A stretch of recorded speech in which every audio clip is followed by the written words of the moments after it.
안녕하세요. 얼마 전에 허세와 편견에 찌들어 있는 손윗동서들의 코를 납작하게 눌러주고 움츠러들었던 어깨를 당당하게 펴고 사는 구독자 인사드립니다. 생각만 해도 고소한 이 얘기를 어디다 자랑할까 고민도 안 했다니까요. 요즘 제 삶의 활력소가 되어주는 톡톡 사연을 제보해야겠다고 헐레벌떡 뛰어왔어요. 제가 한동안 일을 쭉 쉬다가 다시 출근 일이 결정되고 며칠 후면 다시 출근을 시작해야 하거든요. 이제 출근을 하고 나면 오며 가며 알림 설정 해놓은 사연을 들을 시간밖에 없고 이렇게 제 사연을 제보할 여유는 없겠다 싶어서 얼마 남지 않은 자유시간 바짝 투자해서 사연을 한번 전해볼까 합니다. 무더운 여름 속까지 끓지 않고 시원하게 뚫을 수 있는 그런 사연이 되었으면 좋겠네요. 솜씨는 없어도 성우님께서 잘 전해주세요. 어떻게 보면 톡톡 사연 제보하는 단골 얘기 중 하나인 것 같아요. 첫인상만 가지고 혹은 입고 다니는 옷, 들고 다니는 가방, 타고 다니는 차, 아파트 같은 겉모습을 가지고 또 학벌을 가지고 그 사람을 평가하고 은근히 차별하는 사람들이요. 그런데 전 이 사람들 나쁘다고 생각하지 않아요. 인터넷이라 얼굴을 드러내지 않고 얘기할 수 있으니까 솔직히 말씀드려서 그런 외적인 것들로 사람을 판단하는 것이 인간의 기본적인 본능이라고 생각해요. 초면이라면 겉모습만이 그 사람이 어떤 사람인지 추측할 수 있는 유일한 단서가 될 테니까요. 그런데 그 사람을 겪어보고 나서도 평가의 기준이 그런 것들이 된다면 전 그건 정말 반성해야 한다고 생각해요. 먼 눈에는 뭐만 보이고 내가 아는 만큼만 보인다고 그 사람이 내가 모르는 곳에서 어떤 노력을 하고 또 어떤 성과를 이루었을지 알고 계속 그걸로만 사람을 판단하나요? 요즘에는 집을 돼지우리처럼 해놓고 어디 나갈 때는 나만 쏙 나와서 번지르르하게 차려입고 다니는 사람도 있고 고등학교만 졸업해도 집이 부자거나 자기가 좋아하는 일 빠르게 찾아 남들이 입 떡하니 벌리고 부러워할 만한 자산을 가진 사람도 있고요. 내 편견 한꺼풀만 벗겨내면 완전히 다른 사람이 나올 수 있으니 본능적으로 그런 마음이 들더라도 속으로만 생각하고 마는 것이 기본적인 매너라고 생각하거든요. 그리고 오늘은 그런 기본적인 매너조차 장착하지 못한 저희 두 손윗동서에 대한 얘기를 해볼까 합니다. 소위 말해 공부머리라고 하죠. 여러분은 이 공부의 영역이 타고난 거라고 생각하나요? 갈고 닦을 수 있는 거라고 생각하나요? 개천에서 용난다라는 속담을 처음 배웠을 때 저는 은근한 충격을 받기도 했어요. 공부를 잘해서 출세한다는 것을 용에 비유하면 굉장히 숭상하는 느낌이 들더라고요. 물론 지금 우리나라에서 제일 안정적으로 살 수 있는 수단이 공부인기 때문인 것도 저는 잘 알아요.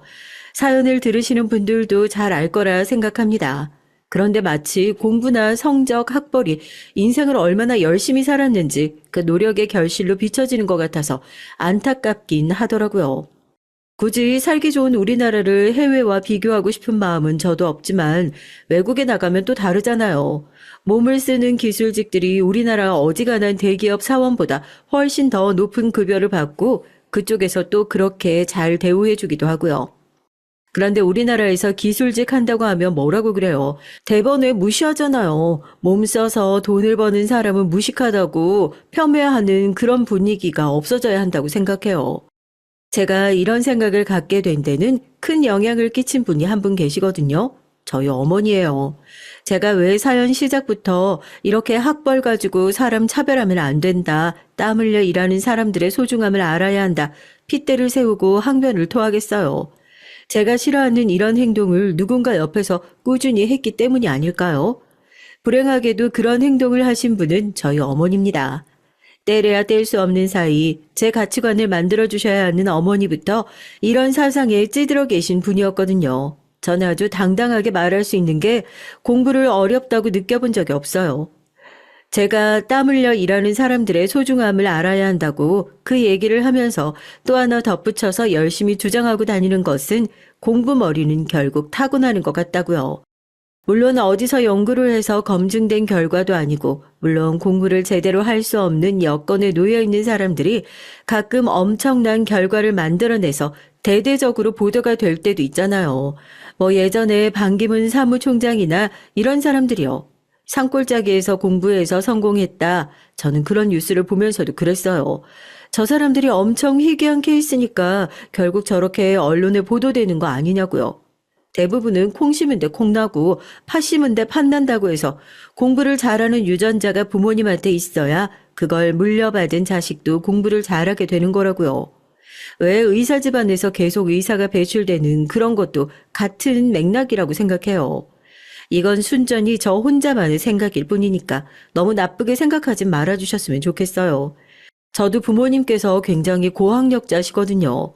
그 나이에 박사학위까지 따기 쉽지 않은데 두 분 다 해외에서 박사학위 받으셨고 아마 이렇게 공부를 쉽게 할 수 있는 머리를 제가 물려받았기에 공부를 하는 것에 어렸을 때부터 거부감이 없지 않았을까 그렇게 추측하거든요. 그런데 공부하는 별개로 저는 어머니의 교육관이 어렸을 때부터 너무 싫었어요.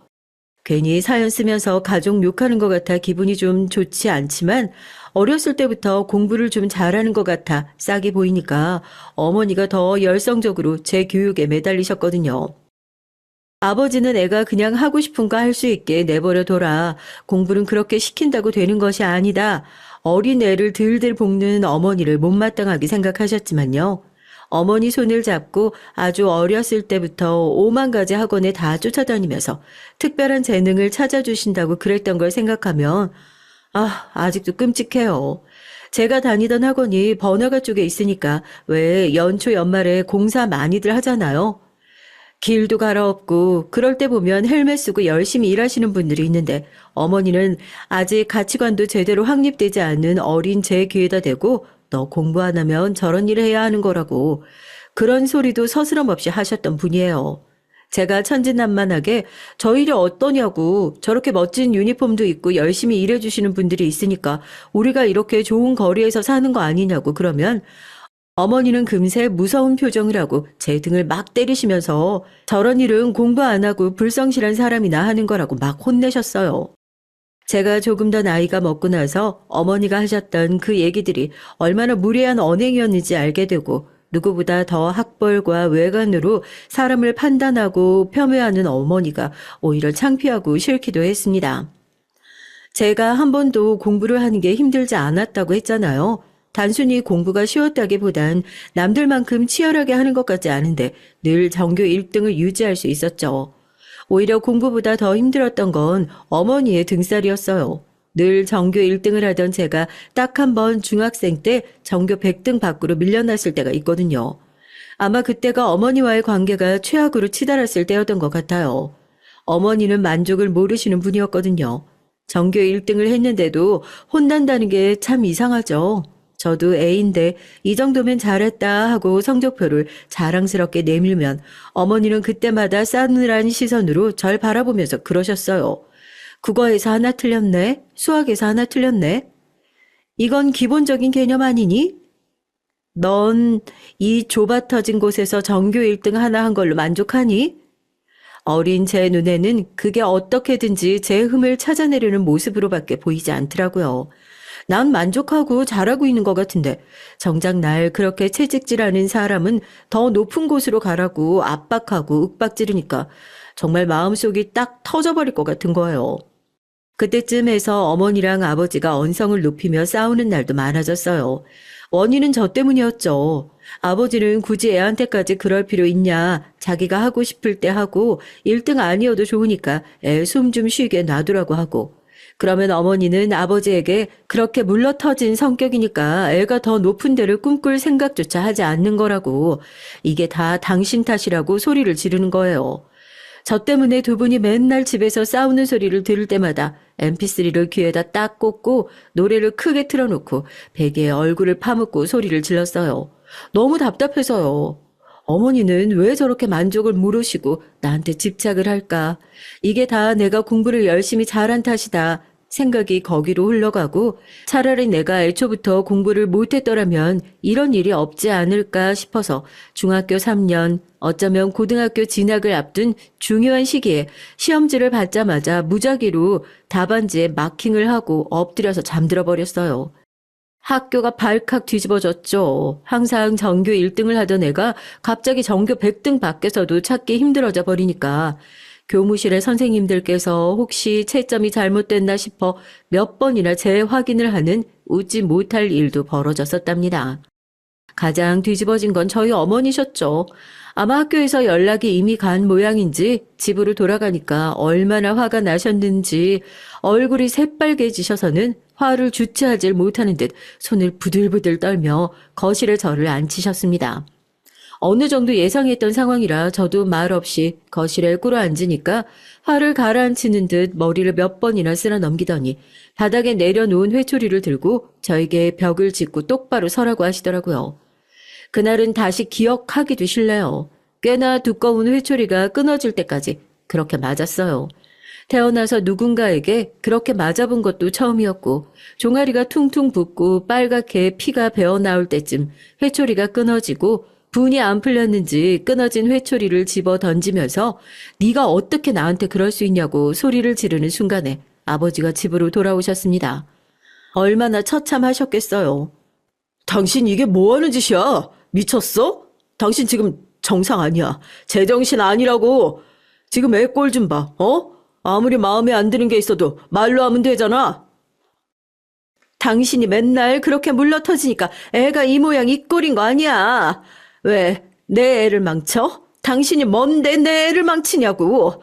내가 어떻게 만들어 놓은 걸작인데 왜 내가 만든 작품에 당신이 똥물을 끼얹는 건데? 그때 알았습니다. 저에 대한 광적인 집착, 어머니가 지금 제정신이 아니구나 하는 것을요. 그동안 얼마나 저를 당신의 소유물로 보고 있었는지 그때 알게 됐어요.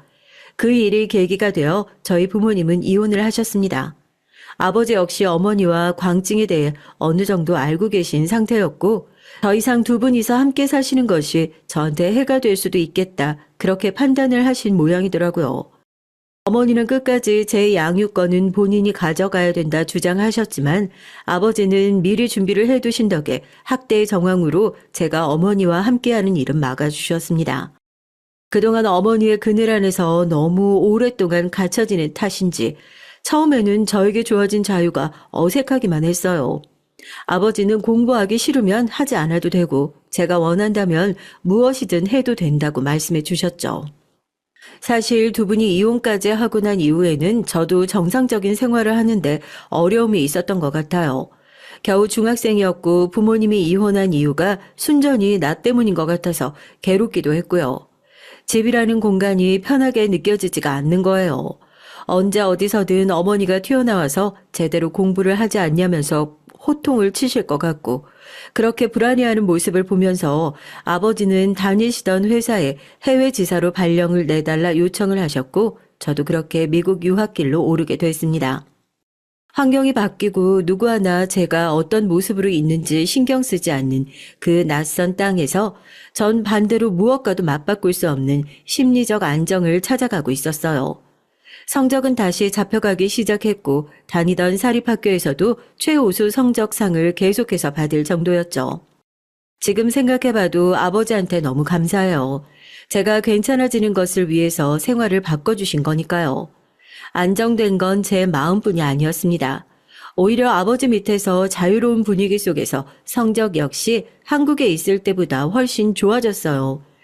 제가 다니던 사립학교가 미국 내에서도 교육열이 굉장히 치열한 곳에 있었고 소위 말하는 아이비리그에 입학을 위해서 브로커들을 쓴다는 얘기도 돌았었죠. 그 사이에서 동양인이 브로커도 없이 당당히 하버드 대학에 합격하게 됐습니다. 물론 성적 순위로 봤을 때 하버드보다 더 좋은 학교들도 많았지만 저한테는 그 하버드 대학이라는 곳이 꽤나 상징적인 의미였거든요. 세계를 무대로 하는 인재가 될 수 있다는 공간. 거기서 저도 제 인생을 다시 한번 새롭게 시작해보고 싶었습니다. 학교를 다닐 때는 크게 힘들 게 없었는데요. 오히려 학교를 졸업하고 나서 회사에 취업을 한 이후로 힘들었던 것 같아요. 졸업을 하고 실리콘밸리에 있는 유명 IT 기업에 전환 인턴으로 들어가게 됐어요. 짧게는 한 달, 길게는 6개월까지 업무 태도나 같이 일하는 동료들과의 팀워크를 확인하고 정규직으로 전환될 수 있는 기회였죠. 여기서는 사실 정규직이라는 개념이 크게 없지만요. 아마 뉴스를 보신 분들도 있으실걸요. 미국에 비하면 한국이 해고 통보는 정말 신사적이고 매너 있는 것 같아요. 전 실제로 그 장면들을 봤었으니까요. 아침에 출근을 했는데 옆에서 출입증을 찍고 들어가려는 직원한테 경고음이 울려요. 출입이 제한되었다는 얘기죠. 그러면 그때 내가 주말 사이에 해고됐구나 그렇게 아는 거예요. 조금 기다리면 경비원들이 나와서 너 이제 출근 못한다. 너 해고됐다. 이렇게 얘기를 해주고 그러면 울적한 얼굴로 올라가서 박스에 본인 짐을 챙겨가지고 털레털레 힘없이 나오는 거죠. 고액의 연봉, 정말 입이 떡 벌어지는 복지가 보장되어 있는 대신에 나에게 주어진 모든 것들이 언제 어떻게 사라져 버릴지 모른다는 불안감. 멀리서 봤을 때는 다들 행복하게 일을 하고 있는 것 같지만 사실 다 같은 파리 목숨이라고 생각하고 있는 거죠. 내가 옆에 있는 저 사람을 밟지 않으면 다음 주에 해고 통보를 받는 건 나일 수도 있겠구나 하고요. 전 그 안에서도 학벌이 꽤나 좋은 축에 속했지만 그게 오히려 이 사람들의 경쟁심을 자극한 모양이었습니다. 그 6개월 동안 전 동양인이 받을 수 있는 모든 차별을 다 받았던 것 같아요. 사내 왕따라고도 하죠. 한국이나 미국이나 사람들을 교묘하게 괴롭히는 쓰레기 같은 종자들은 어디에나 있더라고요. 그 사람들 눈에는 제가 6개월 안에 밀어내야 하는 존재였어요. 그렇게 해서라도 본인들의 자리를 지켜내야 했을 테니까요. 저희는 점심시간이 따로 정해져 있지 않아요. 팀 단위로 업무가 움직이다 보니까 서로 번갈아 가면서 자리를 지키고 그 사이에 한 명씩 나가서 간단하게 식사를 하고 돌아오는 제도였는데 어느 날부터인가 제가 밥을 먹을 시간조차 없을 정도로 바빠지더라고요. 업무량이 늘어난 건 아니고 저를 제외한 나머지 팀원들끼리 똘똘 뭉친 탓이었습니다. 처리하는데 오랜 시간이 걸려야 하는 일들은 은근슬쩍 저한테 밀어놓고 하버드 나온 동양인이니까 이 정도는 처리할 수 있지라는 식이에요. 저도 거기서 지지 않고 자리에 앉아서 간단한 요거트나 견과류를 먹으면서 허기진 배를 채우고 잔업을 처리하고 있으면 지나가면서 코를 막고 낄낄거리더라고요. 요거트를 먹는데 마늘 냄새가 난다나요? 물론 가만히 당하고만 있지 않았죠. 미국 하면 죄다 백인들만 있을 것 같지만 사실 따지고 보면 백인의 비율은 절반 정도밖에 안 되는 나라거든요. 더군다나 다국적 기업을 지향한다는 저희 회사에서는 여러 국적의 사람들이 함께 일하는 회사에서 인종차별은 잘못하면 징계까지 받을 수 있는 중요한 사안이었어요. 코를 막고 또 낄낄거리는 동료들한테 핸드폰 녹음기를 켜고 다시 말해보라고 하니까 입을 꾹 다물더라고요.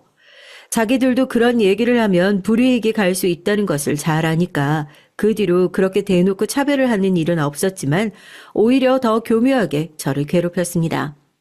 전 그런 말도 안 되는 회사를 다니면서 처음 들어봤어요. 바나나라는 은어를 혹시 아세요? 저도 거기서 처음 들어봤으니까 아마 사연을 들으시는 분들 중에서는 거의 모르는 단어일 거예요. 한번 그렇게 팀원들을 들이받고 난 이후에 자기들이 먼저 미안하다면서 사과를 해오더라고요. 그러면서 제 생각이 나서 간식을 사왔다면서 바나나를 주더라고요. 그래도 이제 나를 제대로 팀원으로 대우해 주는 건가 싶어서 고맙다고 하고 자리에 앉아서 바나나를 까먹는데 그 모습을 보고 또 낄낄거리면서 웃더라고요. 뭔가 쎄하다 했죠. 예전처럼 대놓고 따돌리진 않았지만 저한테 너무 잘 어울리는 애칭이라면서 저를 바나나라고 부르는데 세상에 알고 보니까 그게 동양인을 비하하는 은어더라고요.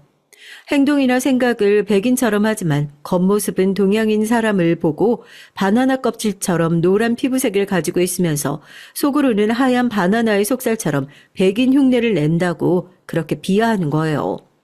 우리나라 말로 하면 검은 머리 외국인? 이게 대놓고 인종차별적인 단어에 들어가는 건 아니지만 분명히 자기들 나라에서 미국인인 척 흉내를 내는 동양인이라고 비꼬는 말이죠. 전 그 단어 뜻도 모르고 팀원들이 저를 드디어 인정해주기 시작했다고 좋아했었는데 회사에서 청소를 하시는 중국인 아주머니께서 저를 불러서 그러시더라고요. 바나나 뜻은 아냐고요. 걔네 너 지금 비꼬고 놀리는 거라고요. 그 얘기를 듣는데 머리가 띵 하더라고요. 난 정말 이 그룹에서 인정받지 못하는 존재구나 하고요. 중요한 회의 일정을 저한테만 공유해주지 않는다거나 팀 업무에서 은근슬쩍 저를 배제하는 식으로 괴롭힘은 날이 갈수록 더 심해졌습니다. 잘못을 한 사람이 분명하니까 들이받고 나오면 되지 않냐 하시는 분들도 있겠지만 이거 안 당해본 사람은 몰라요. 아침에 일어나서 출근을 해야 된다는 생각에 차라리 차이라도 치어서 좀 쉬었으면 좋겠다는 생각까지 들더라니까요. 내가 아무리 열심히 일을 하고 업무적으로 인정받으려고 해도 이미 그룹에서 떨어져 나온 사람에게는 그것조차 쉽지 않은 일이더라고요. 더군다나 회사에서는 주기적으로 팀원들이 서로를 평가하고 그 결과가 정규직 전환에 반영되는 제도를 운영하고 있었는데 이미 그런 식으로 따돌림 받은 제가 아무리 업무에 지대한 공을 세웠어도 그걸 제대로 인정받을 수 있었겠어요. 항상 평가에서는 최하위 점수를 맞고 상사에게 불려가 이런 성적으로는 정규직으로 전환되기 어려울 것 같다는 얘기를 듣는데 거기다 대고 제가 이렇게 괴롭힘을 당하고 있다는 그런 얘기를 한마디도 못했어요.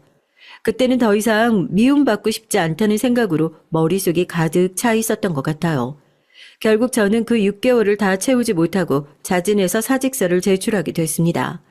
얼마 되지도 않는 짐을 싸들고 엘리베이터 앞에 섰는데 누구 하나 배웅 나와주는 사람 없는 현실이 참 비참하고 고되더라고요. 제가 회사를 관두게 되었다는 소식을 들은 아버지께서는 별 말씀을 하지 않았어요. 방에 틀어박혀서 아무 말도 하지 않는 저를 보면서 옛날 생각이 나셨던 것 같아요. 회사는 다니지 않아도 좋으니까 밖에 나가서 사람들을 만나고 커뮤니케이션, 소통하는 능력을 좀 키웠으면 좋겠다고 넌지시 말씀을 하시더라고요. 그렇게 아버지의 추천을 받아서 나가게 된 한인 모임에서 만났던 게 남편이었습니다. 오랜만에 한국인들을 만나서 대화하고 이 낯선 도시에서 처음으로 이해받는 느낌이 드니까 아버지 말대로 나와서 사람들이랑 어울려 보길 잘한 것 같더라고요. 한인 사회가 안정감을 주고 좋긴 하지만 워낙 좁아서 그런지 무슨 얘기가 나오면 굉장히 빨리 돌더라고요. 좋은 얘기든 나쁜 얘기든요. 사람들이 그렇게 무리를 지어서 나에 대한 얘기를 함부로 하는 것에 완전히 질려버린 상태여서 괜히 저에 대한 얘기를 많이 하고 싶지 않다 싶었어요. 좋은 학벌과 직장을 가졌었는데 그때는 그게 저한테 꼭 모종의 컴플렉스처럼 느껴졌었거든요. 괜히 얘기를 했다가 회사에 있던 사람들처럼 트집을 잡아서 안 좋은 소문이 들을까 걱정이 되기도 하고 그럴 바엔 그냥 입을 다물자 생각했죠. 처음엔 그 모임 안에서도 잘 적응하지 못했는데 그때 도움을 많이 주었던 게 남편이에요. 모든 지식이 빠삭하고 워낙 적응력이 좋아서 태어났을 때부터 미국에서 살았던 교포 출신인가 했는데 박사학위 취득을 위해서 잠시 미국에 들어온 거라고 하더라고요. 제가 공부했던 분야이기도 하고 유난히 남편하고는 어떤 대화를 해도 막힘없이 술술 된다고 해야 하나요? 집신도 다 짝이 있다더니 그 말이 맞나 봐요. 그렇게 사람 상대하는데 어려움도 느끼지 않고 만약 사교성이 좋은 사람이라고 생각했는데 가족 얘기만 나오면 눈에 띄게 어두워지고 얘기를 피하려는 게 보여서 저 사람도 가족에 대한 안 좋은 기억이 있나 보다 생각했었어요. 저도 상처가 있는 마당에 굳이 궁금하다고 남의 상처 후벼파고 싶지도 않지만 그 사람이 좋아지게 되면 자연스럽게 관심이 가는 것도 당연하잖아요. 대체 무슨 사연이 있어서 매번 저러는지 좀 궁금해지기 시작하더라고요. 그때는 서로 사귀자는 얘기도 안 했지만 자연스럽게 남편의 일정이 끝나고 나면 데이트를 하는 관계였는데 보기로 했던 연극이 갑자기 취소가 되는 날이 있었어요. 시간이 붕 떠서 뭘 하면 좋을까 차에서 얘기를 하고 있다가 제가 먼저 말을 꺼냈죠. 혹시 가족이랑 뭐 문제 있냐고요. 망설이는 남편에게 저도 제가 미국에 오게 된 사연을 솔직하게 얘기했어요. 얘기를 들으면서 깜짝 놀라더라고요. 저한테도 그런 아픔이 있었을 줄 몰랐다고요. 그러면서 자연스럽게 서로 살아왔던 얘기를 털어놓게 됐습니다. 남편도 저만큼이나 힘든 사연을 갖고 있더라고요. 위로 형이 2분 계세요. 전 어렸을 때부터 형들한테 치여가면서 자라서 가족에 대한 애정이 별로 없어요. 보시면 알겠지만 큰 욕심이 없거든요. 그런데 저희 형들은 뭔가 저를 밟아야 하는 경쟁 상대로 보는 모양이에요. 제가 뭔가 잘하는 게 있어서 부모님이 칭찬을 해주시면 형들이 다음 날부터 저보고 그거 절대 하지 말라고, 그거 하면 죽도록 패버리겠다고 얘기를 하고 본인들이 대신 하는 거예요. 공부든 체육이든 뭐가 됐든요. 부모님한테 그래도 막내보다 형들이 낫네라는 소리를 듣는 게 평생의 훈장인 사람들이죠. 형들은 지금 한국에서 같이 사업을 하고 있고 부모님은 저도 그 일을 같이 하길 바라셨는데 그런 형들이 저를 껴주겠어요. 전 형제들 사이에서 늘 왕따였는데 아예 한국에서 치워버리고 싶었는지 저한테 미국 가서 박사학위 취득하라고 한 것도 형들이에요. 말은 네가 그 정도 학벌은 갖춰야지 같이 일을 할 수 있다고 그러지만 제가 왜 모르겠어요. 그냥 거슬리는 존재 눈앞에서 치워버리자 하는 마음으로 그랬던걸요. 울며 겨자 먹기로 온 유학이에요. 부모님도 언제부터인지 모르겠지만 저는 그냥 내놓은 자식이라 생각하시는 것 같아요. 형들보다는 못한 좀 모자라네요. 겨우 6개월 회사 안에서 왕따 당했는데도 출근길에 차에 치여 죽었으면 좋겠다는 생각을 하는 저였는데 남편은 대체 얼마나 긴 시간 동안 그 고통을 겪었을지 생각하니까 이 사람이 너무 짠하게 느껴졌습니다. 어딘가 저랑 닮아 있는 모습에 더 그랬던 것 같고요. 제가 얘기를 들으면서 너무 힘들었겠다고 펑펑 울면서 남편을 안아줬어요. 그동안 나쁜 생각하지 않고 잘 버틴 게 너무 다행이라고요. 그렇게 서로 비슷한 상처를 갖고 있는 사람을 알아보고 서로의 상처를 보듬어주면서 살아보자 그렇게 결심했습니다. 미국에 있는 동안 아버지에게 데리고 가서 인사도 했고요. 아직 공부 중이라는 얘기에 조금 탐탁지 않아 하시는 눈치기도 했지만 남편이 한국에 들어가면 직장부터 시작해 본인이 세워놓은 미래 계획을 꼼꼼하게 말씀드리니까 남편이 가고 나서 괜찮은 사람 같다고 겨우 한마디 하시더라고요. 회사에서 그렇게 나와서 예전처럼 돌아갈까 걱정이 많았었는데 그래도 남편을 만나 많이 밝아진 것 같다고 좋아하셨어요. 저도 이제 미국이라는 나라가 지긋지긋하고 남편도 곧 박사학위를 마치는 상황이라서 아버지께서는 해외 지사 업무를 마무리하시고 국내로 돌아가시게 됐습니다. 그렇게 아버지와 남편 셋이서 한국으로 다시 들어오게 됐고요.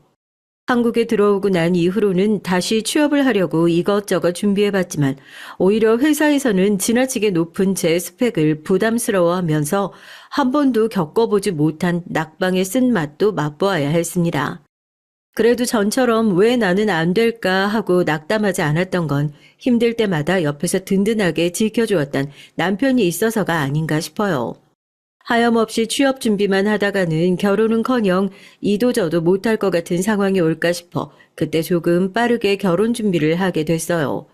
직장도 없고 시부모님께는 학력도 밝히지 않아서 결혼을 쉽게 허락해 주시지 않을 거라고 생각했는데 생각보다 아무런 반대가 없어서 당황하기도 했고요. 남편 말로는 워낙 본인한테 관심이 없으신 분들이기도 하고 또 저희 아버지 직장이 괜찮은 것도 한몫했을 거라고 하더라고요. 실제로 인사를 갔을 때 제 얘기보다는 아버지나 아버지 직장에 관한 얘기들을 더 많이 물어보신 것으로 봐서 영 틀린 소리는 아니다 싶어요. 물론 직장 생활을 하며 모아둔 돈이 어느 정도 있었지만 남편과 결혼 준비를 하면서 돈도 많이 까먹었고 남편도 학위를 마치고 회사 생활을 하기 시작했지만 그래도 아직 비싼 아파트 값을 감당할 준비는 안 됐던 것 같아서 저희는 분가 자금이 마련되기 전까지는 시댁에서 생활을 하기로 했습니다. 시부모님의 두 아주버님 내외까지 모시고 살아야 하나 싶어서 조금 망설이기도 했지만 그래도 안정적인 미래를 위해서 이 정도는 희생할 수 있겠다 나름 자신이 있었죠. 나중에 아이를 낳은 걸 생각해서 집을 사게 된다면 이왕이면 좋은 동네에서 시작을 하고 싶고 몇 년 후에 집값이 좀 잠잠해질 때까지 시댁 생활을 하면서 둘이서 열심히 모아보자고 뜻을 모았어요. 그런데 그 시댁에서 회사에서 겪었던 기분을 다시 한번 느끼게 됐습니다. 저희에게 관심도 없는 식구들이라며 괴롭힐 게 뭐가 있냐고 그러냐고요? 그러게 말입니다. 저도 저희 형님들한테 꼭 한번 물어보려고요. 대체 왜 그렇게 이제 막 시집온 저를 갈고 써야 했는지요. 톡톡 사연에 종종 올라오는 못돼 먹은 시댁 식구들을 보고 혀를 끌끌 찼었는데 결혼하고 나서 얼마 지나지 않고는 생각을 고쳐 먹었어요. 이놈의 시댁 식구들은 어디서 다 같이 교육이라도 받고 오는 건가? 어쩜 그렇게 심술들이 똑같은지요. 제 손이 동서들이 둘 다 서울대 출신이에요. 그래도 한국에서 가장 좋은 대학을 나온 거잖아요. 다른 건 몰라도 학벌은 자기가 노력해서 얻어낸 결과물이니까 얼마든지 자부심을 가져도 좋다고 생각은 해요. 그런데 사람은 다 주어진 환경이 다르잖아요. 어떤 사람은 가정을 돌보느라 머리 좋고 공부도 하고 싶어라 하는데 할 수 없는 사람들이 있기도 하고, 저처럼 공부가 어렵지 않은 사람, 공부가 특기인 사람도 있을 거고요. 그렇다고 전자가 노력을 하지 않았느냐, 그렇게 판단할 수는 없죠. 이 사람이 처했던 환경을 전 모르는 거니까요. 그래서 더더욱 사람을 함부로 판단하면 안 된다고 생각하는데, 손윗동사들의 생각은 다른가 봐요. 학벌이 좋지 않으면 저 사람은 노력을 안 하고 살아온 한심한 사람이다, 이렇게 멋대로 판단을 해버리는 거죠. 그렇게 따지면 누구보다 피나는 노력을 해서 엄청난 학벌을 가지고 있던 저였지만 그걸 굳이 티를 안 내서 그랬을까요? 손윗동서들의 타겟은 어느 순간부터 불특정 다수가 아닌 저로 딱 특정된 느낌이었습니다. 손윗동서들끼리 의리가 얼마나 끈끈한지요.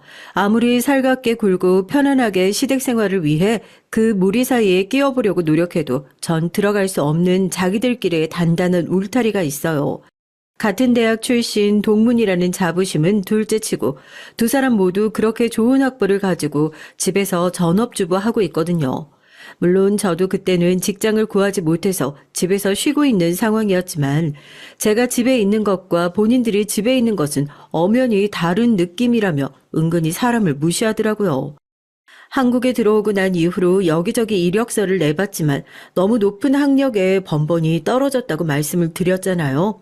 결혼을 하고 나서 남편이 벌어다 주는 돈은 있지만 집에 앉아 이 돈만 쓰고 있는 것도 남편한테 뭔가 미안한 느낌이 들고, 제가 아주 간단한 아르바이트라도 해서 달에 100만 원이라도 벌면 매달 100만 원씩 여유가 생기는 거잖아요.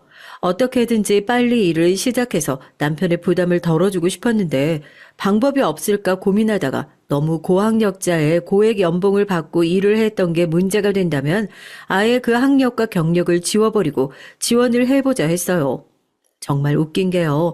하버드 대학교 나왔다고 이력서에 써놨을 땐 연락 한 통 없던 곳이었는데 오히려 고졸 취업 전형 경력 단절 여성 전형으로 지원을 하니 보란 듯이 연락이 오는데, 학벌을 중요시하는 나라에서 대체 이 학벌이라는 게 얼마나 부질없는 명함인지 다시 한번 느꼈었다니까요. 그렇게 중소기업의 격리로 저도 출근을 시작하게 됐어요.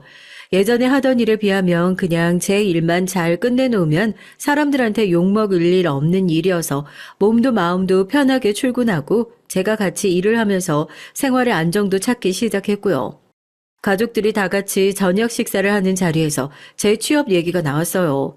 별거 아니다. 그냥 뭐라도 좀 보탬이 될까 싶어서 깨작깨작 일이라도 좀 해보려고 한다. 그러니까 아주버님이 대뜸 그러시는 거예요. 물론 전달받은 평소 행실로 미뤄봤을 때 그마저도 비꼬는 말이었는데 제가 눈치채지 못한 거일 수도 있고요. 그래도 우리 재수 씨가 남편 생각을 엄청 하네. 남편이 얼마나 쥐꼬리만한 월급을 벌어다 주면 그 백직장도 같이 들어보겠다고 나가서 일을 할 생각을 해. 여튼 재수 씨 일할 생각하신 거 참 멋집니다. 살림한다고 집안에 들어앉아 있는 것보다야 훨씬 낫죠. 사람이 집에 한번 있기 시작하면 몸이 무거워져서 나중에는 나가라고 등을 떠밀어도 꼼짝을 안 한다니까요. 이 사람 봐요. 그렇게 좋은 대학 나왔다고 뻔질나게 자랑하면 뭐하냐고요. 결국 살림하고 있는데. 크게 버는 것도 아닌데요, 뭐. 그리고 살림도 제대로 하려 치면 그것만큼 어려운 게 없어요. 저도 해봐서 알잖아요. 저야 뭐 그것도 제대로 못해서 결국 나가서 일하는 건데요. 농담처럼 얘기했지만 그 정도 눈치 엿바꿔 먹은 저도 바로 알아들을 수 있었죠. 집에서 살림을 하고 있는 두 손윗동서를 은근히 무시하는 말투였어요. 아주버님들이 그러세요. 남편이랑 비교하면 이렇게 가부장적인 형들 밑에 어떻게 남편처럼 가정적인 사람이 동생으로 나왔는지 믿겨지지 않을 정도였죠. 두 분이서 사업을 하시니까 아무래도 벌이가 꽤 크시잖아요. 손윗동서들도 원래 일을 하고 있었는데 그깟 푼돈 벌어봤자 얼마나 버냐면서 그렇게밖에 나가서 푼돈을 벌어올 시간에 집에서 살림이나 제대로 하고 애나 잘 돌보라고 처음에는 그렇게 아주버님들이 먼저 형님들을 집에 들어앉히셨대요. 이게 여자분들은 아마 다 공감하실 거예요. 직장 커리어도 끊기지 않고 계속 쌓아야 뭐 나중에 다른 곳으로 직장을 옮긴다고 하더라도 어려움이 없지. 중간에 경력이 끊기면 다시 사회로 복귀하기가 굉장히 어렵거든요. 한때 서울대까지 나와서 잘 나가는 두 형님들은 그렇게 집에서 살림이나 하는 사람들로 전락하게 됐고, 아주버님들도 자기들이 집에서 살림을 하라고 앉혀놓을 땐 언제고 은근히 내가 벌어놓은 돈만 쓰는 팔자 좋은 사람이라면서 무시하는 모습을 보이는데 제가 다 마음이 안 좋더라고요. 저는 그렇게 형님들의 사정을 참 안타깝게 생각하는데 형님들의 화살은 애꿎은 관역으로 향하게 됐습니다. 뭐 그 속내는 다 알 수 없지만 전 그렇게 생각해요. 결국 남편한테 내지 못하는 화가 애꿎은 저한테 돌아온 거라고요. 취업한다고 의기양양해 하길래 얼마나 좋은 회사 붙었나 했더니 하긴 동서 입장에서는 이런 것도 감지덕지하긴 하겠다. 그치? 이왕 시작하기로 한 거 열심히 해봐. 그래도 동서는 얼마나 좋아. 집안에 배운 사람이 둘이나 있으니까 어렵고 답답한 거 있으면 편하게 물어볼 수도 있어서 원래 멍청한 사람들끼리 머리 맞대봤자 멍청한 답밖에 안 나오는 거 알지, 동서? 아니, 동서 내가 뭐 멍청하다 이런 소리는 아니고 말이 그렇다는 거니까 괜한 오해 마라. 사람들이 다 같이 있는 식사 자리에서 남편에게 모욕을 당했다는 것이 분한지 누가 봐도 화가 끓어오른 얼굴로 저한테 그러시는데 전 진짜 가만히 있다가 뺨이라도 한 대 맞은 느낌이 들더라고요. 남편을 힐끗 쳐다보면서 입모양으로 내가 뭐 잘못했어 하니까 남편이 자기도 모르겠다며 어깨를 으쓱해요. 저를 깎아내려서 본인의 낮아진 자존감을 채울 모양인 것 같더라고요. 이거 오랜만에 식구들끼리 다 모이게 된 식사 자리에서 무슨 쓸데없는 기싸움이야. 재수씨 너무 마음에 담아주지 말아요. 형수님도 이 사람도 재수씨 축하하려고 이런 자리까지 만든 사람들이잖아요. 당신 그러지 말고 이번에 형수님이랑 미국 여행 간다고 하지 않았어? 재수씨 아직 출근하려면 시간 좀 남았죠? 그러지 말고 재수씨도 데리고 같이 다녀와. 아니에요. 재수씨 뭐 비행기 표값이 걱정이라면 그런 거면 제가 내드릴게요. 왜 당신도 수발들 아니 원래 여행은 여럿이 가야 또 제맛이잖아요. 큰형님께서 왜 그걸 얘기하냐고 짜증을 내는 걸 보니까 아마 두 형님들은 저에게 본인들의 여행을 알릴 생각도 없었나 봐요. 뭐 하루 이틀 있는 일도 아니고요. 분위기가 굉장히 애매해진 거죠. 둘째 아주버님이 같이 가는 게 어떠냐고 얘기를 했고 거기서 어떻게 대놓고 손윗 동서들이 같이 가기 싫다고 할 수도 없잖아요. 넌 그런 여행에 굳이 끼고 싶냐 생각하시는 분들도 있겠지만 제가 왜 그런 걸로 눈치를 봐야 되나요? 더군다나 미국행 비행기 티켓까지 아주버님이 끊어주신다고 하는데 갈 수 있으면 가는 거죠. 저야 불편할 게 하나도 없는데요. 제가 알겠다고 가겠다고 형님들 잘 부탁드린다고 그러니까 표정이 누가 보면 똥이라도 씹은 줄 알겠더라고요. 제가 뭐 눈치라도 보면서 같이 안 갈 거라고 생각했던 모양이죠. 밥 먹고 자기들끼리 속닥속닥 붙어서 난리도 아니었어요. 남편도 정말 형님들이랑 같이 여행을 가도 괜찮냐고 몇 번이나 물어보고 저는 그런 남편에게 걱정하지 말라며 다독였습니다. 오랜만에 옛날 생각도 나고 좋을 것 같아서 정말 속 없는 소리지만 어쩐지 들뜨기까지 하더라니까요. 그렇게 16박 17일의 미국 여행이 시작됐습니다. 어느 정도 예상은 했지만 막상 같이 여행을 다니기 시작하니까 제가 대체 무슨 역할로 여기 왔는지 싶더라고요. 서울대를 나왔다는 형님들은 회화에는 영 약한 모양인지 곤란한 상황이 될 때마다 네가 가서 얘기하고 오라고 등을 떠밀었어요.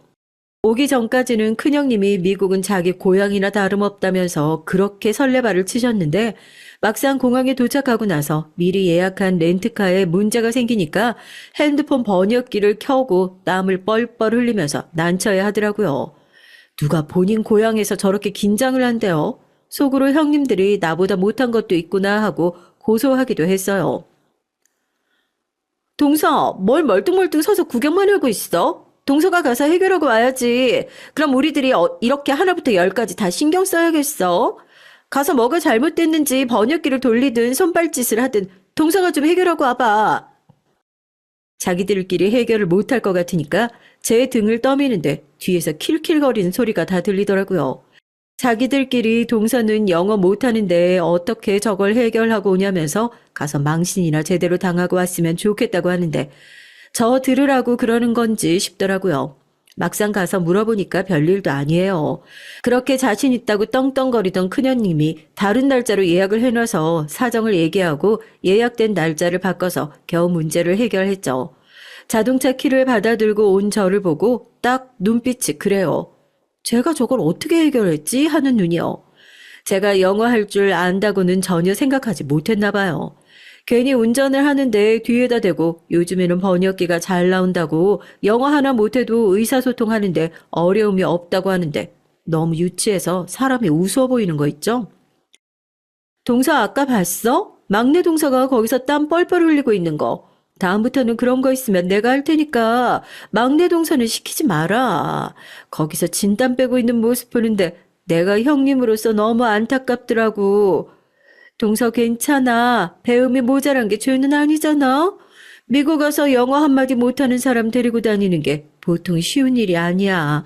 동서 우리한테 고마워해야 돼. 정작 제가 렌트카 직원이랑 얘기하고 있을 때는 혹시나 본인들한테 말이라도 걸까 싶어 멀리 떨어져서 고개 돌리고 필사적으로 자기들끼리 얘기하고 있던 주제에 이제 와서 제 앞에서 무슨 센 척이 하고 싶어서 저러는지. 저도 더 이상 가만히 당해주고 있으면 안 되겠다 싶어서 제 차를 조용히 갓길에 대고 뒷좌석에서 떠드는 형님들한테 그랬어요. 미국 온 김에 제가 나온 대학교 한번 가보시겠냐고요. 큰형님이 펄쩍 뛰면서 그래요. 뭐? 동서가 미국에서 대학을 나왔어? 아무리 자존심이 상해도 그렇지 여기까지 와서 거짓말하면 어떡해. 동서, 큰 동서가 저번에 동서 고등학교 졸업까지만 해가지고 이력서 쓴 걸 뻔히 다 봤다는데 거짓말 할 거야? 왜 그렇게 저를 대놓고 무시하고 찍어 눌렀는지 알겠더라고요. 취업이 잘 되지 않아서 고등학교 졸업까지만 써놓은 이력서를 작은 형님이 훔쳐보고 큰 형님한테 제 대학도 안 나온 애다 그렇게 쪼르르 가서 일러 바쳤나 봐요. 그렇게 두 사람은 제가 고졸 학력밖에 가지지 않은 사람이라고 생각하고 있었던 거고요. 아니 생각하니까 그래요. 고졸이면 뭐 무시해도 되나요? 제가 형님들한테 뭐하러 거짓말을 해요. 저도 오랜만에 미국 오니까 제 모교를 형님들한테 꼭 보여드리고 싶어가지고요. 늘 등굣길에 이 길 지나갔었는데 기억이 새록새록하네요. 작은 형님은 그럴 리가 없다면서 얘가 지금 괜히 자존심 부리고 싶으니까 우리 앞에서 거짓말하는 거라고 거품을 물더라고요. 제 모교에 데려가면 어떤 반응을 보일지 정 그럼 가서 확인해 보면 되지 않겠냐고 차를 몰고 하버드로 달렸습니다. 아무리 영어 실력이 부족한 사람이라도 선명하게 적혀있는 하버드 글자와 로고를 알아보지 못하는 사람은 없을 테니까요. 손윗동서들이 입을 떡 벌리고 저를 쳐다보더라고요. 이게 거짓말을 해도 유분수지. 너 지금 누구 놀리니? 네가 어떻게 하버드를 나왔다고 이렇게 대놓고 뻥을 쳐? 뻥인지 아닌지 직접 내려서 확인해 보시면 될 거 아니에요. 가시죠. 손이 동서들을 데리고 당당하게 하버드 대학 안으로 입장했습니다. 뒤에서 자기들끼리 얘기를 하는데 다 들려요. 이러다 진짜면 어떡하냐는 큰형님의 얘기와 저게 진짜일 리 있겠냐고 괜히 우리 앞에서 센 척하려고 그러는 거다라는 작은 형님을 제가 대학 시절 내내 거의 살다시피 했던 클럽 동아리방이라고 해야 되나요? 그쪽으로 데리고 갔어요. 당연히 낯선 외지인이 무슨 일로 오셨냐고 제 앞을 막아서는 학생에게 유창한 영어로 얘기를 했습니다. 안녕하세요. 여기 졸업생이고 이 클럽에서 동아리 활동했었는데요. 옛날에 제가 활동했던 사진 좀 볼 수 있을까 해서요. 혹시 들어가는 게 좀 그렇다면 사진만 가져다 주겠어요? 제가 하버드의 자랑스러운 동문이라는 사실을 꼭 증명할 일이 있어서요. 유창한 영어 실력이 형님들 1차적으로 기절. 누가 봐도 하버드 대학 재학생으로 보이는 백인 여자애가 자기 선배를 만나서 너무 기쁘다면서 저를 반갑게 맞아주는 모습에 2차적으로 기절을 했죠. 그러고서는 본인이 앨범을 가지고 나올 테니까 잠시만 기다려달라고 하더라고요.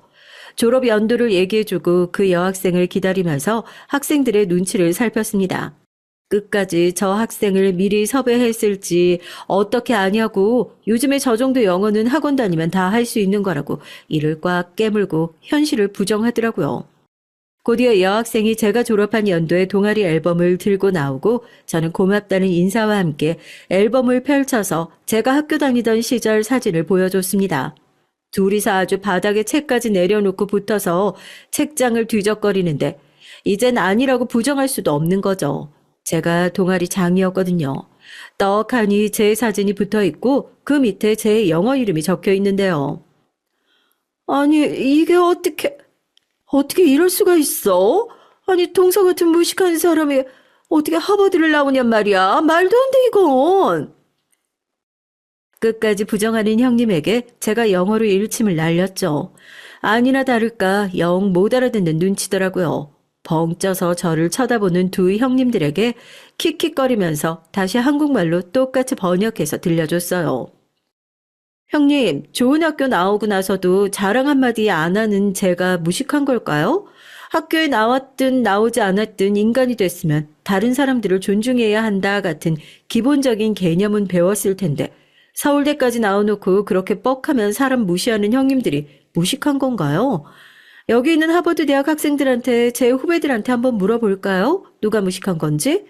영어 한마디 못 알아듣고 서울대까지 나온 주제에 집에서 애나 보고 있다고 저도 그렇게 형님들 무시 안 하잖아요. 제가 뭐 형님들을 무시할 줄 몰라서 여태까지 참고 지냈던 건 줄 아세요? 되도 않는 학력으로 뻐길 생각 마세요. 제가 봤을 때 형님들도 그저 좋은 학력 가지고 집구석에 처박혀 있는 뻔한 가정주부일 뿐이니까요. 제 얘기에 한마디 반박도 하지 못하고 얼굴이 새빨개져서 어버버 하는 형님들을 놔두고 자리를 떴습니다. 국제 면허증도 없는 두 사람을 그냥 여기다 떨궈놓고 가버릴까 하다가 저도 속 시원하게 한 방 갈겼으니 이 정도 호의는 베풀어주자 하고 차 안에서 기다리고 있었죠. 곧이어 조용히 뒷좌석에 탄 두 형님이 기어들어가는 목소리로 사과를 하더라고요. 난 동서가 이렇게 좋은 학교 나오고 우리가 얼마나 우스워 보였겠어. 동서 다른 건 아니고 돌아가면 우리 애기 아빠한테 나 영어 못한다는 얘기는 절대 하지 말아줘. 애들 봐야 한다고 영어기라도 좀 튀우고 오라고 남편이 보내준 여행인데 영어 한마디 못했단 사실을 알게 되면 무슨 소리 할지 몰라. 미안해, 동서. 형님은 뭐 하실 말씀 없으세요? 아니, 난 이력서만 보고 깜빡 속았잖아. 아니, 그게 아니라 나도 미안하지. 기어 들어가는 목소리로 사과를 하는 두 손윗동서들과의 즐거운 미국 여행이 그렇게 끝났습니다. 저도 이제는 학교를 괜히 숨기는 것도 의미가 있나 싶어서 가족들한테 제 학력과 경력들을 공개했고 또 한 번 집안이 난리가 났었어요. 지금은 어떠냐고요? 두 형님들 자기 애들 영어 에세이 좀 봐줄 수 있냐면서 매일같이 선물 들고 애 손잡고 저희 집으로 찾아오고 있어요. 이런 식으로 학력을 휘두를 생각은 전혀 없었지만 뻔뻔한 형님들의 코를 납작하게 밟아줘서 저도 속이 다 시원하네요. 안녕하세요. 이 사연을 쓸까 말까 고민 많이 했는데 주변 사람들이 이 얘기를 듣고 꼭 제보해야 한다면서 더 난리를 치는 바람에 이렇게 저도 글이라는 걸 써보게 됐습니다. 전 청주에 살고 있는 40대 여성이고요. 얼마 전 제게 일어난 그야말로 기적 같은 일을 말씀드리고 싶어서 펜을 들었어요. 사실 아직까지도 저는 이 일이 얼떨떨하게 느껴지고 믿기지 않기도 하는데요. 그럼에도 제 얘기를 들으실 여러분들께서 따뜻함을 느끼시고 세상이 그래도 살만하다는 좋은 에너지를 얻어가셨으면 해서 작성해 봅니다. 전 사실 어린 시절부터 비관적이라면 꽤나 비관적인 아이였어요. 뭐랄까요? 같은 일이라도 긍정적인 면을 보는 분들이 있는 반면 그에 반해 부정적이고 암울한 부분을 예측하는 사람들 있잖아요. 그게 바로 저였죠. 그건 어렸을 적부터 그랬는데 아마도 저희 엄마에게 영향을 많이 받은 듯 싶습니다. 암울한 과거지만 어렸을 적 어머니는 알코올 중독자이셨고 절 잉태하신 가운데서도 술을 입에 대신 분이었다고 들었어요. 아버진 그런 어머니를 두고 어미 될 자격도 없는 게 애를 낳아 집안을 말아먹는다고 손가락질을 하곤 했고요. 그도 아니면 물건을 던지던가요. 저희 아버지는 피구왕이셨습니다. 피구를 잘한다는 뜻이 아니고 물건 집어던지는 걸 공처럼 그렇게 잘 던지셨단 말이에요. 저나 엄마를 향해 혹은 자신의 어머니, 저의 친할머니를 향해 곧잘 던져대며 새 여자를 지독하게도 괴롭히셨어요. 그 때문에 어머니는 신세한탄을 할 곳으로 저를 찾아 이렇게 말씀하시곤 했죠. 내가 네 아빠 때문에 돌아버리겠다. 미치겠어. 차라리 이렇게 살 바엔 그냥 어디 강물이라도 가서 죽어버리는 게 낫겠다. 너도 죽고 나도 죽자. 어린 너 두고 내가 어떻게 혼자 가겠니, 어? 엄마 무서워. 왜 그런 말을 하는 거야? 실제로 어머니는 어린 저를 데리고 강가에 자주 끌고 가시기도 했어요. 강가 앞에 선 위태로운 어머니의 모습은 그야말로 저에게 어머니를 잃을지도 모른다는 공포를 가득 안겨주곤 했습니다. 술병을 든 채 흔들리는 어머님의 몸이 언제고 곧 강가로 떨어질 것만 같아 불안했죠. 그래서인지 제 어린 시절은 친구들과의 추억이나 공부에 관한 기억이 아닌 어머니를 잃을까 불안했던 경험과 아버지로부터 당한 물리적인 행위들, 그로 인한 수치심으로 가득 채워져 있었어요. 엄마, 정말 미안한데 나 이제 엄마를 벗어나고 싶어. 엄마랑 있으면 나도 망가질 것 같아. 이렇게 엄마 두고 가는 거 배신인 거 아는데 나 엄마 배신해서라도 그냥 혼자서라도 잘 살래, 엄마. 나 붙잡지 마. 알았지? 그래, 잘 가라, 우리 딸. 너 좋아하는 서울 가서 엄마한테도 아빠한테도 그리고 할머니한테도 연락하지 말고 그냥 너 혼자 잘 살아. 나중에 결혼할 때는 한번 연락 주고. 몸 조심하고 차 조심하고. 눈물 지으며 어머니를 떠나온 그 순간은 지금 생각해도 먹먹합니다. 사실 어머니는 자신의 아버지, 저의 외할아버지 아래에서도 가학적인 행위들을 당해오셨어요. 꽃다운 나이엔 여자를 함부로 대하는 아버지까지 만나 인생의 기쁨이라곤 단 하나도 누리지 못했고요. 그렇게 겨우겨우 목숨줄을 연명하셨죠. 하지만 자아가 생기고 나 역시 다른 사람들처럼 평범하게 살아가기 위해선 어머니를 배반하고 그 집을 떠나야 한다는 것이 제 결론이었습니다. 단 한순간도 행복하신 적 없는 불쌍한 우리 엄마. 내가 너무 미안해, 엄마.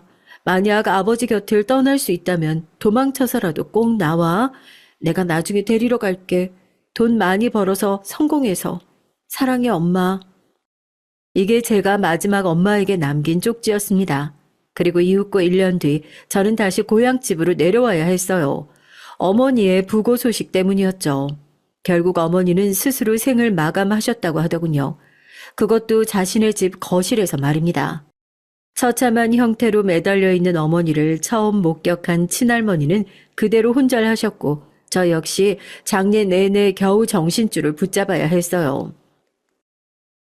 엄마 미안해. 내가 너무 미안해.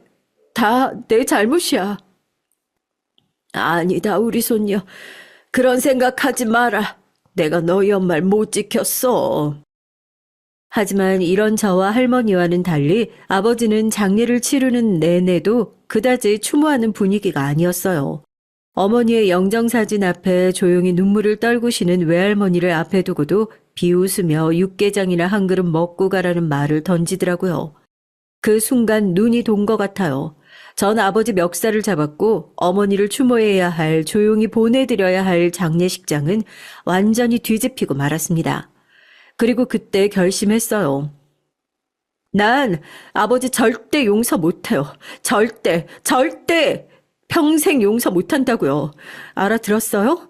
아버지 그 눈만 봐도 끔찍해요. 내가 당신한테 복수하러 올 거야. 반드시 복수하러 올 거라고. 그러니까 기대하세요. 이 망할년이 어디서 개지랄이야. 서울 가더니 간땡이가 벗냐? 그러게 네 엄마 아팠을 때 진즉 내려와 보지. 자식 새끼가 부모 아플 땐 나 몰라라 하더니 이제 와서 연병 떨긴. 왜 몰랐다고 해보지 그래? 참나. 뭐? 엄마가 아팠다고요? 그제 알았어요. 엄마가 아팠다는 것을요. 엄마는 암으로 투병 중이셨고 암에 맞서 싸워낼 의지조차 없으셨기에 그렇게 조용히 생을 마감하신 것이었습니다. 아버지 같은 남자는 세상의 적과 다름없고 결코 꿈에서라도 다시 만나지 않겠다는 결심은 변하지 않았지만 엄마가 제게 암에 걸렸다는 말을 하지 않은 것은 충격이었어요. 가여운 엄마, 불쌍한 우리 엄마, 저는 목을 놓아 엉엉 울며 그렇게 엄마를 힘겹게 보내고 말았습니다. 다시 서울 회사에 복귀해 격리 일을 지속했지만 이게 사는 건지 뭔지 정신이 늘 혼탁한 채로 있었던 것 같아요. 그리고 그때 만났던 남편이 유일한 힘이 됐죠. 사람에게 받은 상처는 사람으로 치유한다는 말 있잖아요. 전 그 말을 남편을 만나면서 알게 됐습니다. 유진 씨, 난 뭐라고 말해야 할지 모르겠어요. 어떻게 위로해줘야 할지도 모르겠고, 나랑은 너무 다른 삶을 살아온 사람이라 내 말이 어떻게 다가갈지, 과연 위로가 될지 겁도 나고 걱정도 돼요. 근데 하나만은 확실히 말할 수 있어요. 나랑 계속 만나면 유진 씨 반드시 행복해질 수 있을 거예요. 내가 그렇게 만들 거니까요. 그러니까 결혼해줘요. 처음 남편에게 울면서 제 가정사에 대해 모두 털어놨을 때 남편은 프로포즈로 대답을 해버렸답니다. 아마도 남편이 아니었다면 정 그 시절 어쩌면 계속 정신적으로 방황하다 결국은 어머니와 똑같은 노선을 밟지 않았을까 싶어요. 강가 앞에 위태롭게 서 있던 어머니의 모습처럼 저 역시 한강물 앞에 서 있다 충동적으로 뛰어들고 말았겠죠. 하지만 다행히 남편 덕에 저는 시댁 식구에게 인사드리러 갈 수 있었고 이때 드디어 시부모님을 만날 수 있었답니다. 먼저 여기서 한 가지 알려드릴 점이 있는데 시부모님에겐 아들 2명이 있었는데 그중 장남인 우리 남편은 입양아였어요. 도련님은 시부모님의 친자식이고요. 시어머님께서 임신이 안 되자 평소 봉사활동 다니던 고아원에 입양을 선택하신 건데 1년 후 기적처럼 도련님을 임신하게 된 것이었죠. 그렇다면 혹시 대충 어떤 그림이 그려지시나요? 입양아인 남편과 친자식인 도련님, 보이지 않는 차별과 편애, 그런 것들이요. 그런데 정말 예외였던 것이 시부모님은 그 무엇보다 남편과 친자식을 공평하게 키우셨다고 해요. 난 워낙에 어릴 때 입양이 돼서 내가 입양아인 줄 전혀 몰랐어. 나중에 성인이 되고서야 말씀해 주셔서 그때 알았지. 정말 대단하신 분들이네. 그만큼 우리 부모님 누구보다 좋으신 분이야. 어머니 아버지 2분 다 교직에 계시다 은퇴하셨는데 스승의 날만 되면 아직도 2분을 찾아뵈러 오는 제자들이 있을 정도거든. 빙그레 웃으며 시부모님을 자랑하는 남편을 보며 저는 과연 어떤 분들이실지 너무 궁금했답니다. 친자식과 입양아를 똑같이 길러내셨다면 그만큼 마음이 넓으신 분들일 텐데 괜히 설레고 떨리기도 했고요. 혹여나 제가 그에 비해 너무 초라하게 보일까봐 성격대로 걱정도 많이 했습니다. 그런데 처음 저를 본 날부터 시어머니는 제 손을 꼭 잡아주시며 그러더군요. 이렇게 보니까 우리 아이랑 너무 잘 어울리네요. 부족한 시어머니겠지만 넓은 마음으로 이해해줘요. 나도 노력 많이 할게요. 아닙니다, 어머님. 저야말로 잘 부탁드립니다.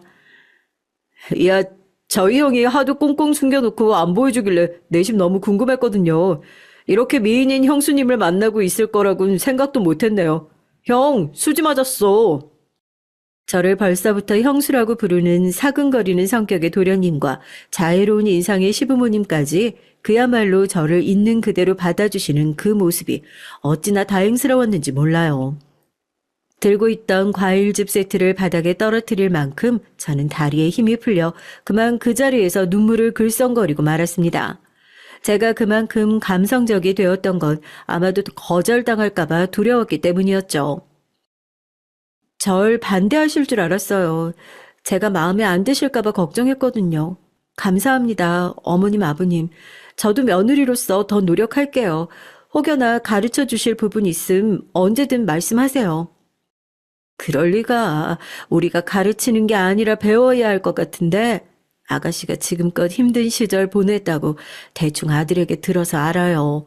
불편한 설명은 안 해도 되고 그 모든 일을 겪고도 이리 건강하게 잘 살아있으니까 그것만으로도 대단한 일이죠. 남편이 저를 치유했다고 생각했는데 아직 제 마음속에 남아있는 잔해물이 존재했던 건지 그 말에 무너질 듯 울음이 새어나오더라고요. 그 순간 시어머니의 눈 속에서 왜 친정엄마의 모습이 자꾸 비쳤는지 모를 일입니다. 결혼식을 치르고 신혼여행을 다녀오면선 특히나 더 엄마 생각이 많이 났어요. 내가 웨딩드레스 입은 모습을 봤다면 엄마가 참 좋아했을 텐데, 내가 외국에 여행 갔다 온 걸 알면 엄마가 뿌듯해 했을 텐데. 하지만 지금 살아가는 현재 역시 소중한 만큼 그렇게 아쉽고 씁쓸한 마음은 접고 저는 지금의 삶에 충실하기로 했습니다. 아버지에 대한 끓어오르는 복수의 마음 또한 잠시간 흘러보내기로 했어요. 남편이 말 꺼내기 전 저는 굳이 시댁 근처의 신혼집을 고집했고 거기서 시부모님을 잘 모시려고 했답니다. 남편 직장이 시댁에서 가깝기도 했거니와 더 시부모님과 돈독해지고 싶었거든요. 당시 시아버지께서 간이 조금 안 좋으셔서 치료를 받고 있는 상황인지라 걱정이 되는 마음도 있었고요. 아니, 우리야 좋지만 너희가 불편하지 않겠니? 아가, 우린 괜찮다. 네 시아버지 병원 가는 것도 내가 택시 타고 가면 금방이야. 힘들 거 하나 없단다. 아니에요, 어머님. 그래도 혼자 하시면 힘들잖아요. 제가 옆에서 도와드리고 싶어요. 제가 원해서 하는 일이에요. 아유, 말도 이쁘게도 하지. 우리가 복이 많다. 어쩜 이런 며느리를 들였을까, 여보. 다행히 시부모님은 환히 웃으며 그 결정을 반겨주셨어요. 그런데 참 하늘도 무심하시지. 어떻게 이런 일이 있을 수 있을까요? 시댁과 오가며 시부모님, 도련님, 남편과 함께하는 생활은 정말이지 제 인생의 가장 따뜻한 계절이었습니다. 형수님 좋아하는 망고 사왔어요. 이게 엄청 비싸더라고요. 그리고 여기 이건 생일 선물이요. 갖고 싶다 하시던 향수예요. 형이 말해줘서 사긴 했는데 마음에 드실지 모르겠네요. 제가 이번에 사건 하나 해결하고 승진도 앞두고 있는 터라 큰맘 먹고 사왔습니다. 그러니까 부담 갖지 말고 받아주세요. 아니 세상에 도련이, 뭐 이런 것까지 준비했어요. 어머, 너무 고마워라. 이거 비싸서 엄두도 못 냈던 건데. 근데 참, 월급 얼마나 되신다고. 차라리 어머님 거 사주시지. 거봐, 내가 이럴 줄 알았다니까. 엄마, 우리 형수님 너무 절약하는 습관이 있어. 그거 얼른 고쳐야 되는데 말이야. 형이 성실하고 나도 잘릴 일 없는 직업인데 형수님이 왜 저리 사서 걱정이신지 모르겠다. 형수님, 앞으로 이 정도의 향수쯤은 생일 때마다 해드릴 테니까 얼른 뿌려보세요. 애가 자꾸 당신 뭐 좋아하는지 물어보더라고. 얼마나 귀찮게 하던지. 내가 어쩔 수 없이 말해버렸어. 동생이 당신을 많이 좋아하나 봐. 얼른 뿌려봐. 도련님의 직업은 경찰이었어요. 그것도 강력반에 근무하는 형사였죠. 매사 바쁘게 사시는 분위기에 생각보다 시댁을 자주 왕래하는 가운데에서도 얼굴을 볼 기회가 많지 않았는데 볼 때마다 기분을 참 좋게 해주셨답니다. 거기다 바쁜 자기 대신 몸이 안 좋으신 시아버지를 데리고 병원에 왔다 갔다 하는 것이 고맙고 미안했던지 도련님은 꽤나 고가의 선물들을 자주 사주시면서 마음을 표현하시곤 했어요. 도련님, 아버님 워낙에 저 힘들게 안 하시고 오히려 병원 갔다 오시면서 맛있는 거 사주시고 해서 저 너무 좋아요. 하나도 안 힘드니까 이런 선물 안 해주셔도 괜찮아요. 아버지 때문에 하는 선물이라뇨. 그렇게 말씀하시면 섭섭해요. 그렇게 넉살 좋게 웃으시는 우리 도련님, 하도 호탕하시고 서운하신 분이라 늘 감사했네요. 다만 걱정은 있었어요. 직업이 강력반 형사라고 했잖아요. 그러니 혹여라도 나쁜 놈 잡다 칼이라도 맞을까 상상도 되고 그러더라고요.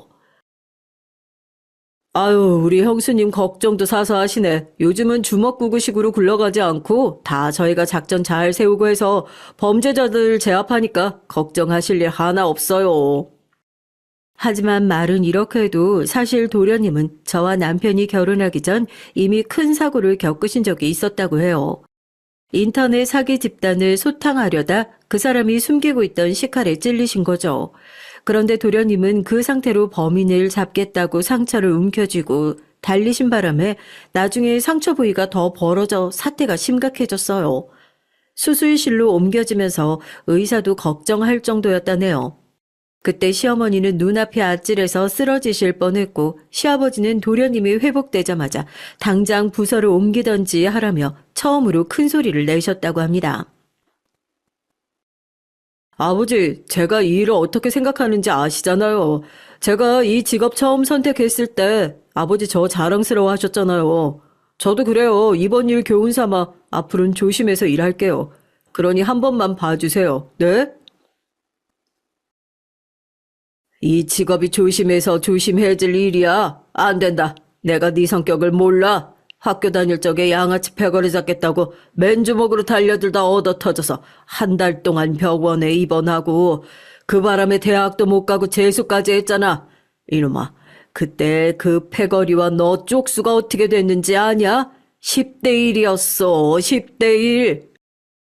10대 1 싸움에 과감히 달려드신 도련님. 저도 결혼 이후 도련님의 과거를 속속 알게 됐는데 생각을 뛰어넘는 놀라운 에피소드들이 가득했습니다. 보통 사람들이 생각하는 것들을 과감히 행동으로 옮겨버리셨더군요. 근데 그건 기질이었다고 해요. 아주 어렸을 적 꼬맹이였을 때부터 도련님은 자기 반에 왕따를 당하고 있는 애가 있으면 그 곁에 가서 같이 밥을 먹어주고 그 애가 어디 끌려가 맞고라도 있으면 대걸레를 들고 쫓아가 두들겨 패줬다고요. 그 바람에 시어머니가 학교에 자주 가셨다는데 내가 얼마나 헛웃음이 나오든지 모른다. 내 직업이 교사인데 말이야. 그 피해 학생 부모들은 나보고 애를 어떻게 키웠길래 저 모양이냐고 하고 내가 직업도 밝히지도 못하고 그냥 봐달라고 무릎 꿇고 빌었어. 아유. 이런 말을 하시더라고요. 비교적 공부만 하며 얌전했던 남편과 달리 도련님은 날 때부터 남다른 기질을 가지셨던 거죠. 사실 두 사람의 성격이 너무 상반되던 탓에 시부모님은 둘이 적절하게 섞였으면 좋겠다는 생각을 자주 하셨다고 합니다. 한 놈은 뭔 일이 있으면서 말도 못하고 그저 속으로만 끙끙 앓는 성격이고 한 놈은 집에 들어올 생각도 않고 그냥 학교 꼭대기에 올라서서 정의의 사도를 흉내내고 있으니 내가 옆에서 보면서 가슴이 많이 답답했다. 물론 철 들면서 둘째 놈도 사그라들긴 했지만 그래도 걱정이 되는 수밖에 없지. 지 성격에 딱 맞는 직업 들고 와 버렸으니. 도련님의 어릴 적 에피소드들을 다 듣고 나니 시어머니 심정이 더 공감되더라고요. 거의 격한 공감이었죠. 제가 부모라도 그럴 것 같았어요. 경찰을 하고 싶다 할 때도 시어머니는 은근히 다른 직업을 선택하길 바라셨다고 했지만 말릴 수 없으셨다고 하더라고요. 시아버진 도련님이 의리도 강하고 싸움도 잘하니까 혹여나 조폭이라는 나쁜 길에라도 빠질까봐 차라리 좋은 쪽에 능력을 쓰라고 허락하셨다고 하고요. 그저 호탕한 성격이신 줄로만 알았던 도련님이 일으킨 수많은 사건 사고들을 듣고 나니까 저로선 참으로 색다르게 보였습니다. 그런데 아무쪼록 도련님이 승진을 앞두고 있을 때 그만 청천벽력 같은 일이 터지고 말았어요. 시아버지께서 그만 험한 사고를 당하시고 만 거였어요. 말도 안 돼. 여보 눈 좀 떠봐요, 예? 어떻게 이런 일이... 어머님, 여기 간호사 좀 불러주세요. 시어머니는 시아버지를 보자마자 그만 무너져 버리셨고 저 역시 가족의 일원으로서 마음이 힘들 수밖에 없었죠. 전날까지도 저에게 웃어주시며 과자를 쥐어주시던 시아버지가 음주 차량에 치여 눕게 되시니 억울하기도 많이 억울했습니다. 중환자실에 누워있는 시아버지를 보는데 처음엔 실감이 나지 않더라고요. 친정 엄마를 한번 잃어봤던 저로서는 부모가 자식의 곁을 떠나는 그 고통이 무엇인지 너무도 절절히 알고 있었습니다. 마치 가슴에 커다란 구멍 하나가 뚫리는데 그 누구도 메꿀 수 없는 기분이었어요. 이렇게 시아버지를 떠나보낼까 두려운 나날들이 이어졌습니다. 어머님, 아버님 강하신 분이잖아요. 이겨내실 거예요. 조금만 기다려봐요. 그래, 그럴 거다. 분명 그럴 거야. 이 양반이 날 두고 저리 허망하게 갈 리가 없지. 한날 한시까지는 아니더라도 비슷한 시기에 떠나자고 약속까지 했는데. 시어머니 손에 들린 십자가 목걸이를 저는 대신 꼭 쥐어주며 많이 위로해 드렸어요. 허나 시아버진 어느 겨울날 그토록 좋아하시던 눈이 소복하게 쌓인 날 새벽에 조용히 숨을 거두시고 말았답니다. 몇 날 며칠을 힘겹게 버텼지만 희한하게도 눈이 정말 많이 내리는 날 떠나셨는데요. 아마도 그날을 선택하신 것은 자신이 좋은 날에 떠났으니 너무 슬퍼하지 말라는 뜻이 담겨 있기도 했던 것 같아요. 언제든 어디서든 다른 사람을 먼저 배려하고 위로하셨던 분이니까요. 다행히 걱정과는 달리 시어머니는 어떻게든 시아버지가 돌아가시고 난 후 자신을 추스리려고 지인분들도 만나시며 감정을 나누시는 것 같았어요. 그런데 의외로 도련님이 어머님보다도 더 많이 고통스러워 하셨죠. 형수님, 언제 오셨어요? 아까요. 밥은 또 컵라면 드신 거예요? 그렇죠, 뭐. 늘 분위기를 이끌고 호탕하게 웃으셨던 도련님이 얼빠진 표정으로 그저 허공만 바라보시는데 제가 들어오는 소리도 못 들으시더라고요. 절 보며 언제 왔냐고 놀라시는데 참으로 가슴이 아팠습니다. 말로는 표현하기 힘든 만큼이요. 아마도 쉽사리 도련님의 마음을 헤아릴 수 없어 그랬는지 몰라도 그래서 시아버지에게 속삭여 보기도 했습니다. 아버님, 돌아가신 분에게 이렇게 말해도 되는지 모르겠지만 도련님이 생각보다 많이 힘들어하네요. 부디 잘 극복할 수 있게, 슬픔 잘 흘려보낼 수 있게 도와주세요. 부탁드려요. 그리고 아버님, 이런 부탁드려서 죄송해요. 그런데 참 저희 가족은 세상에 없을 특별한 가족인 것 같아요. 도련님이 정말로 이를 극복하는 계기가 생기게 됐거든요. 바로 오늘 사연의 주인공이나 다름없는 동서를 만나게 되면서 말이죠. 동서는 첫 만남부터 느꼈지만 사람이 곱고 바른 사람이라는 게 느껴졌습니다. 저를 보며 방긋방긋 웃는데 그 웃음이 선하다는 직감이 느껴졌죠. 왜 사람 인상은 한 번 보면 어느 정도 파악되는 게 있잖아요. 그리고 동서에겐 더 특별한 과거가 있었어요. 바로 동서 역시 고아원 출신이었다는 것이었어요. 남편은 이 부분에서 동서와 많은 유대감을 느낀 것 같더라고요. 원래는 엄마 쪽 친척들 집에서 전전했어요. 그런데 어느 날 이모가 저를 도저히 못 키우겠다고 하더라고요. 키울 형편이 아니라고요. 그래서 맡겨진 곳이 희망고아원이었어요. 거기서 다행히 좋은 원장님 만나서 무사히 잘 클 수 있었고요. 전 아주버님처럼 어디에 입양되진 못했지만 성인 되고 나서도 나쁜 길에 빠지지 않고 자립할 수 있었던 건 좋은 어른들 덕분이었던 것 같아요. 아시겠지만 고아원에서 막 나온 아이들에게 국가에서 지원해주는 돈 터무니없이 작습니다. 지금도 그러니 동서 때는 더 그랬겠죠. 자세히 알진 못하지만 동서가 웃으며 말하는 그 모습에서 문득 커다란 강인함이 느껴졌어요. 서방님과 닮은 느낌도 없잖아 있었기에 둘이 왜 인연이 됐는지 알 것 같기도 했죠. 형수님, 저희 결혼하고 여기 근처에서 살까 봐요. 아내도 좋다고 하더라고요. 지금처럼 형이랑 형수님이랑 오가며 시간 보내고 싶다고요. 네, 이랑 얘기해봤는데 저도 그러고 싶어요. 형님이랑 장도 같이 보러 다니고 친해지고 싶어요. 제가 언니 갖는 게 소원이었거든요. 아, 그래요? 나야 좋죠. 다만 내가 말주변이 별로 없고 소극적이어서 동서 싫어하거나 그런 게 절대 아니니까 오해만 하지 마요.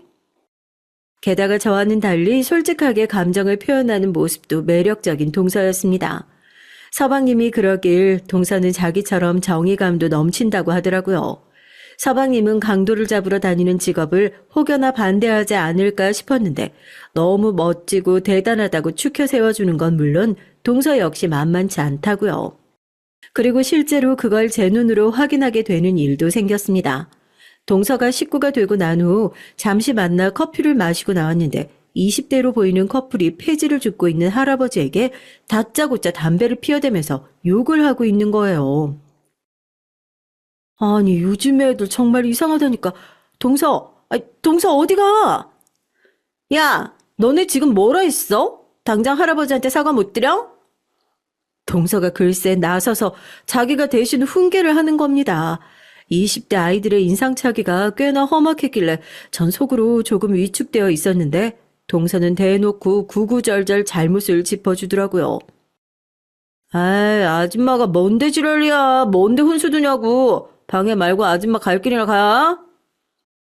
사과하기 전까진 못 간다. 그리고 너 성인은 맞니? 민증 보여줘봐. 얼굴이 너무 어때 보이는 게 아무래도 영 이상하네.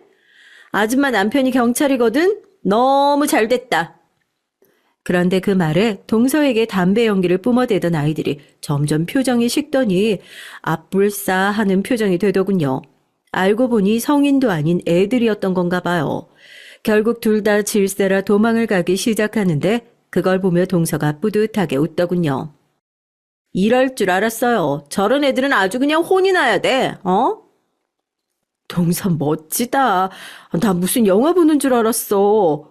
동서랑 서방님 인연이 된 이유가 있었네. 동서가 왜 서방님과 죽이 잘 맞는 커플인지 알 수 있는 시간이었죠. 나중에 들은 두 사람의 러브스토리도 너무 사랑스럽기 그지없었습니다. 아버지에게 온갖 물리적인 행위를 당하며 정상적인 가정에서 자라지 못한 차오. 고아원 출신인 동서와 남편, 어쩌면 불우하다면 불우한 어린 시절을 보낸 사람들이었지만 이렇게 모이니 저희는 그 어느 곳에서보다 안정감을 느꼈어요. 그리고 이런 저희를 사랑으로 품어주시는 시어머니까지 있으니 더 바랄 게 없었죠. 다만 행복하던 저희 가정에 그림자가 드리워진 건 일단 시어머니 쪽이었어요. 제가 첫 아이를 출산하고 육아를 하고 있을 때쯤 일어난 일인데요. 시어머니께서 친구들 모임에 나갔다가 어떤 남자분을 만나셨나 봐요. 사실 시어머니 성격상 쉽사리 누군가를 연인으로 만나실 분도 아니고 조금 이상하긴 했어요. 근데 알고 보니 시어머니가 친구 사이로 지내자고 함에도 불구하고 그 남자분이 일방적으로 찾아오고 연락한다고 하더라고요. 마치 스토킹을 하는 것처럼 어디를 가시는지 다 캐고 다니고요. 이걸 듣고 동서가 열이 확 받았습니다. 어머님, 말도 안 돼요. 아니, 이거 저희 남편에게 말해서 당장 사지를 찢어도 시원치 않은 이놈을 당장 조치를 취할게요. 아우, 아니다. 내가 너희만 불러내서 얘기를 한 이유가 있지 않겠니? 네, 문제는 시어머니께서 그것을 원치 않는 거였어요. 네 시아버지 잃고 난 후 너무너무 마음이 비어 있었는데 이 사람이 옆에 있으니까 그나마 괜찮더구나. 그래서 친구처럼 지내기로 했던 거야. 괜히 내가 이 사람 신고하고 그러면 모임 분위기도 안 좋아질 것 같고 나쁜 의도가 있는 건 아닐 거다. 내가 잘 달래서 구슬려 보마. 어머님, 저희가 걱정되는 건 그 남자분이 어머님한테 원치 않게 자꾸 들러붙으니까 그래요. 오늘도 전화를 10통 넘게 걸었다면서요. 정말 그 남자가 괜찮은 사람인지 확신이 안 서요. 혹시나 어머니 나쁘게 대할까 봐 걱정도 되고요. 저도 형님 생각에 동의해요, 어머님. 세상에 얼마나 미친놈들이, 아니 정신 이상한 놈들이 얼마나 많은데요. 아이고, 아니야. 내가 알아서 할게. 내가 괜한 말을 해서 너희 걱정을 시켰구나. 하지만 시어머니는 저희 말에 조금 동조하는 기색이긴 하셔도 어쩐지 신고하는 부분에선 망설임을 보이셨습니다. 아마도 제 생각으론 아버님을 잃으시고 허한 마음으로 있으시던 어머니께서 그 남자분에게 아주 약간은 호감을 느끼신 듯 보였어요. 일단 어쩔 수 없이 저와 동서는 그대로 발길을 돌렸는데 동서가 그러더라고요. 이대로 가만히 두고 보다가 혹시나 나쁜 일이 벌어질 수도 있으니 안 되겠다고요. 그 후 동서가 그 남자 뒤를 밟아보고 그 결과를 하나씩 저에게 조용히 전달해주는 식으로 연락을 주고받기 시작했습니다. 시어머니가 원치 않아 남편들에겐 비밀이었던지라 마치 007 작전을 방불케 했어요. 동서는 이윽고 모든 조사를 마친 후 A4 용지 한 장에 정리를 한 그 사람의 정체를 시어머니 앞에 내밀었습니다. 사실 저도 그때 치밀한 동서의 행동력에 놀랄 수밖에 없었는데요. 동서를 다시 보게 되는 계기이기도 했어요. 내가 이럴 줄 알았어요, 형님. 이놈 이거 느낌이 아주 쎄했다니까요. 어쩐지 우리 어머님 재산 탐내고 온 놈이었어요. 동서는 씩씩거리며 그대로 어머님 앞에 가 설명을 시작했습니다. 어머님 허락받지 않고 알아봐서 죄송해요. 근데 수상쩍은 부분이 한두 개가 아니더라고요, 어머님. 충격받지 말고 잘 들으세요. 일단 그 사람 와이프랑 사별한 거 아니고요. 와이프란 사람 아직 멀쩡히 잘 살아 있어요. 아직도 둘이 모텔 들락거리며 만나고 있고요. 도대체 왜 그런 거짓말을 한 건지 모르겠지만 어머님 꼬시려고 그랬겠죠. 그리고 자식들 다 무슨 유명 대학교에 다닌다고 외국에 나가 있다고 그랬잖아요. 근데 다 한국에 있고 다단계 하고 있던데요. 그리고 그 다단계 보통 다단계가 아니고 사람들 등쳐먹고 사기치는 다단계예요. 그 다단계 수장은 말하지 않아도 아시겠죠? 그 사람이에요. 거기다 이것뿐만이 아니고요. 완전 남자 꽃뱀이에요. 돈 많아 보이는 여자들 꼬셔다가 돈 타내서 자기 자식들한테 돈 부어주고 외제차 사주고 그랬더라고요. 뭐? 아, 정말이니 그게? 아, 그럼 나한테 거짓말을 했던 거야? 네, 어머님. 저도 동서한테 들었는데 정말 충격적이더라고요. 동서가 업체 통해 확인도 다 끝냈다고 해요. 세상에나. 아우, 이런 망측할. 내가 그런 사람을 그저 좋게 보고 있었다니. 어쩐지 나한테 내 친구들 소개시켜달라고 이상한 걸 묻고 그러더라고. 이상한 거라면 어떤 거요? 아니, 내 친구들 중에 나처럼 사별한 사람은 없는지 그런 거 말이야. 아, 근데 이럴 줄이야. 정말이지 몰랐다. 고맙구나, 얘들아. 니네가 아니었다면 난 정말 깜빡 속을 뻔했어. 니네가 날 구해줬구나. 이 일로 시어머니는 한동안 충격에 시름시름 앓기도 했습니다. 하지만 저와 동서 덕분에 몹쓸 일을 당하지 않을 수도 있었다며 틈만 나면 저희 손을 잡고 고마워하시곤 했죠. 그 후 동서와 저는 그 남자를 한번 다시 만나봤는데 역시나 사기꾼이 맞았어요. 저희가 그 사람에 대해 알아본 정보들을 들이밀며 이것저것 묻자 꽁지가 빠져라 도망가는데 딱 봐도 재발절인 도둑놈이었죠. 그런데 동서는 역시나 놓치지 않고 바로 서방님에게 정보를 넘겨 체포를 했어요. 동서, 나 이번 일로 동서한테 진짜 많이 놀란 거 알아? 동서 옆에 두고 있으면 적어도 나 인생 살면서 나쁜 일은 안 당하고 살 것 같다. 형님, 제가 형님은 언제든지 지켜드릴게요. 그러니까 걱정하지 마세요. 기 세고 행동력 좋은 제가 있는데 뭐가 걱정이세요? 그렇게 말하는 동서의 등을 토닥이며 순간 어깨를 기대고 싶은 충동을 느꼈던 저는 정말이지 그날 이후로 동서와 자매처럼 더 친하게 지내게 됐습니다. 특히나 우리 아이를 잘 봐주고 이뻐라 해주기도 했기에 그 점이 너무나 고마웠죠. 물론 시어머니는 이후로도 주변에 날파리들이 꼬이곤 했답니다. 시어머니가 워낙 나이 드셔도 고운 미인이셔서 그랬나 봐요. 하지만 이때 제가 둘째를 임신하면서 입덧이 아닌 다른 걱정거리가 생겼는데요. 바로 서방님과 똑 닮은 동서가 어느 순간부터 특유의 쾌활함을 잃고 얼굴도 쾌행하고 안색이 안 좋아지기 시작한 거예요. 저를 보면 침울한 얼굴로 음료수만 쪽쪽 먹고 있는데 왜 그러는지 걱정이 되더군요. 이유를 알 수가 없어서 약간 혼란스럽던 차 남편을 통해 알게 됐습니다. 아이 때문에 재수 씨가 스트레스를 받고 있나 봐. 사실 동생도 노력을 많이 하는데 왜 그런지 도통 모르겠다네. 아유, 나도 뭐라고 해야 할지 모르겠더라고. 동생한텐 이젠 우리 애들 얘기하기도 조심스러워. 하도 힘났네 하는 것 같으니까. 네, 동선의 부부는 진작 아이를 갖고 싶었지만 아이가 잘 들어서지 않아 사실 이제는 딩크족을 생각할 정도로 힘들어하던 와중이었어요. 병원에선 아무런 이상이 없다고 했지만 아이가 안 생긴다고 하더라고요. 혹시나 스트레스를 받아 그런 걸 수도 있을 테니 전 마음을 놓으라는 조언을 하곤 했지만 이제는 그 누구의 위로나 조언을 받아도 마음이 안 좋을 때였나 봅니다. 특히나 제가 또 임신을 했으니 그랬던 거죠. 저는 동서를 찾아갔습니다. 동서, 괜히 내가 미안하네. 동서가 이렇게 힘들어할 줄 모르고 잔뜩 내 임신 얘기만 했으니 아유, 어쩜 좋아. 아니에요, 형님. 미안할 일이 뭐가 있어요. 저도 모르겠어요, 이젠. 어쨌든 형님 때문에 그런 거 아니니까 마음 쓰지 마세요.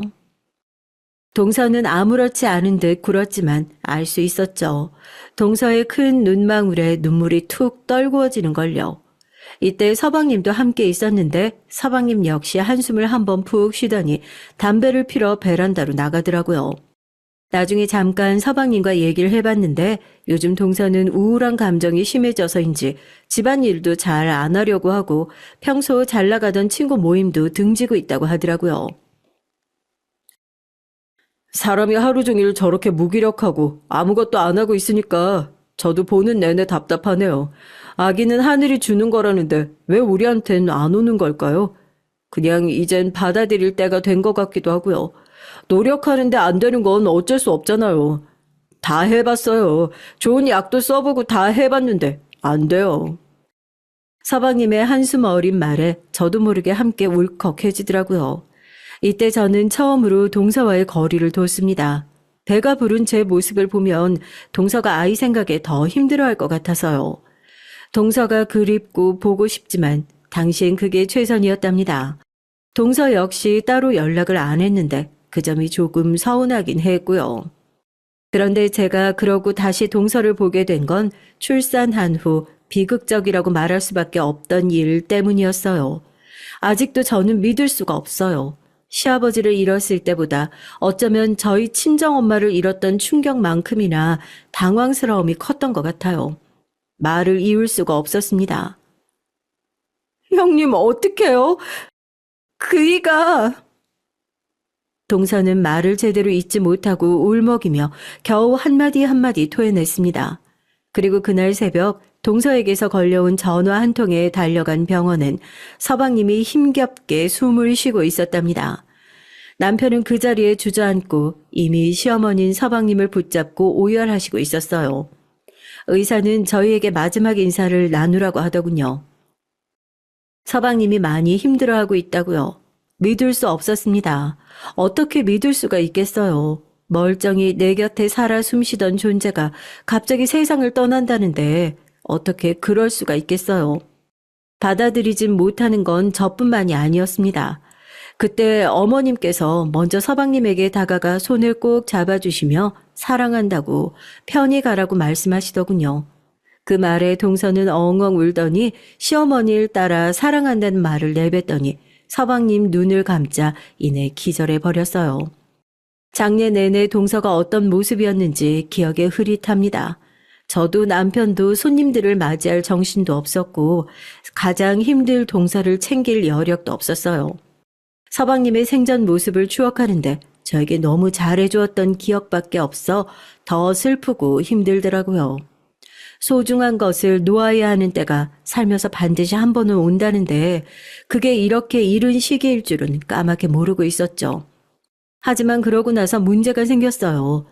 제가 위로차 동서를 찾아갔을 때 동서가 서방님의 장례 이후 급하게 집을 처분하고 어딘가로 떠났다는 것이었어요.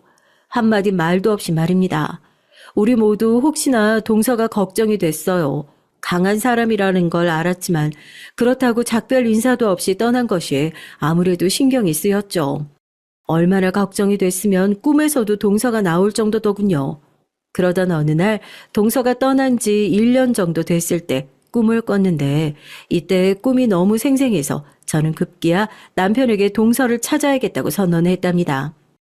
동서가 혼자서 쪼그려 울고 있었는데 어딘지 모르겠지만 아주 깊은 산속 동굴 같은 곳이었어요. 거기서 울면서 저를 부르고 있더라고요.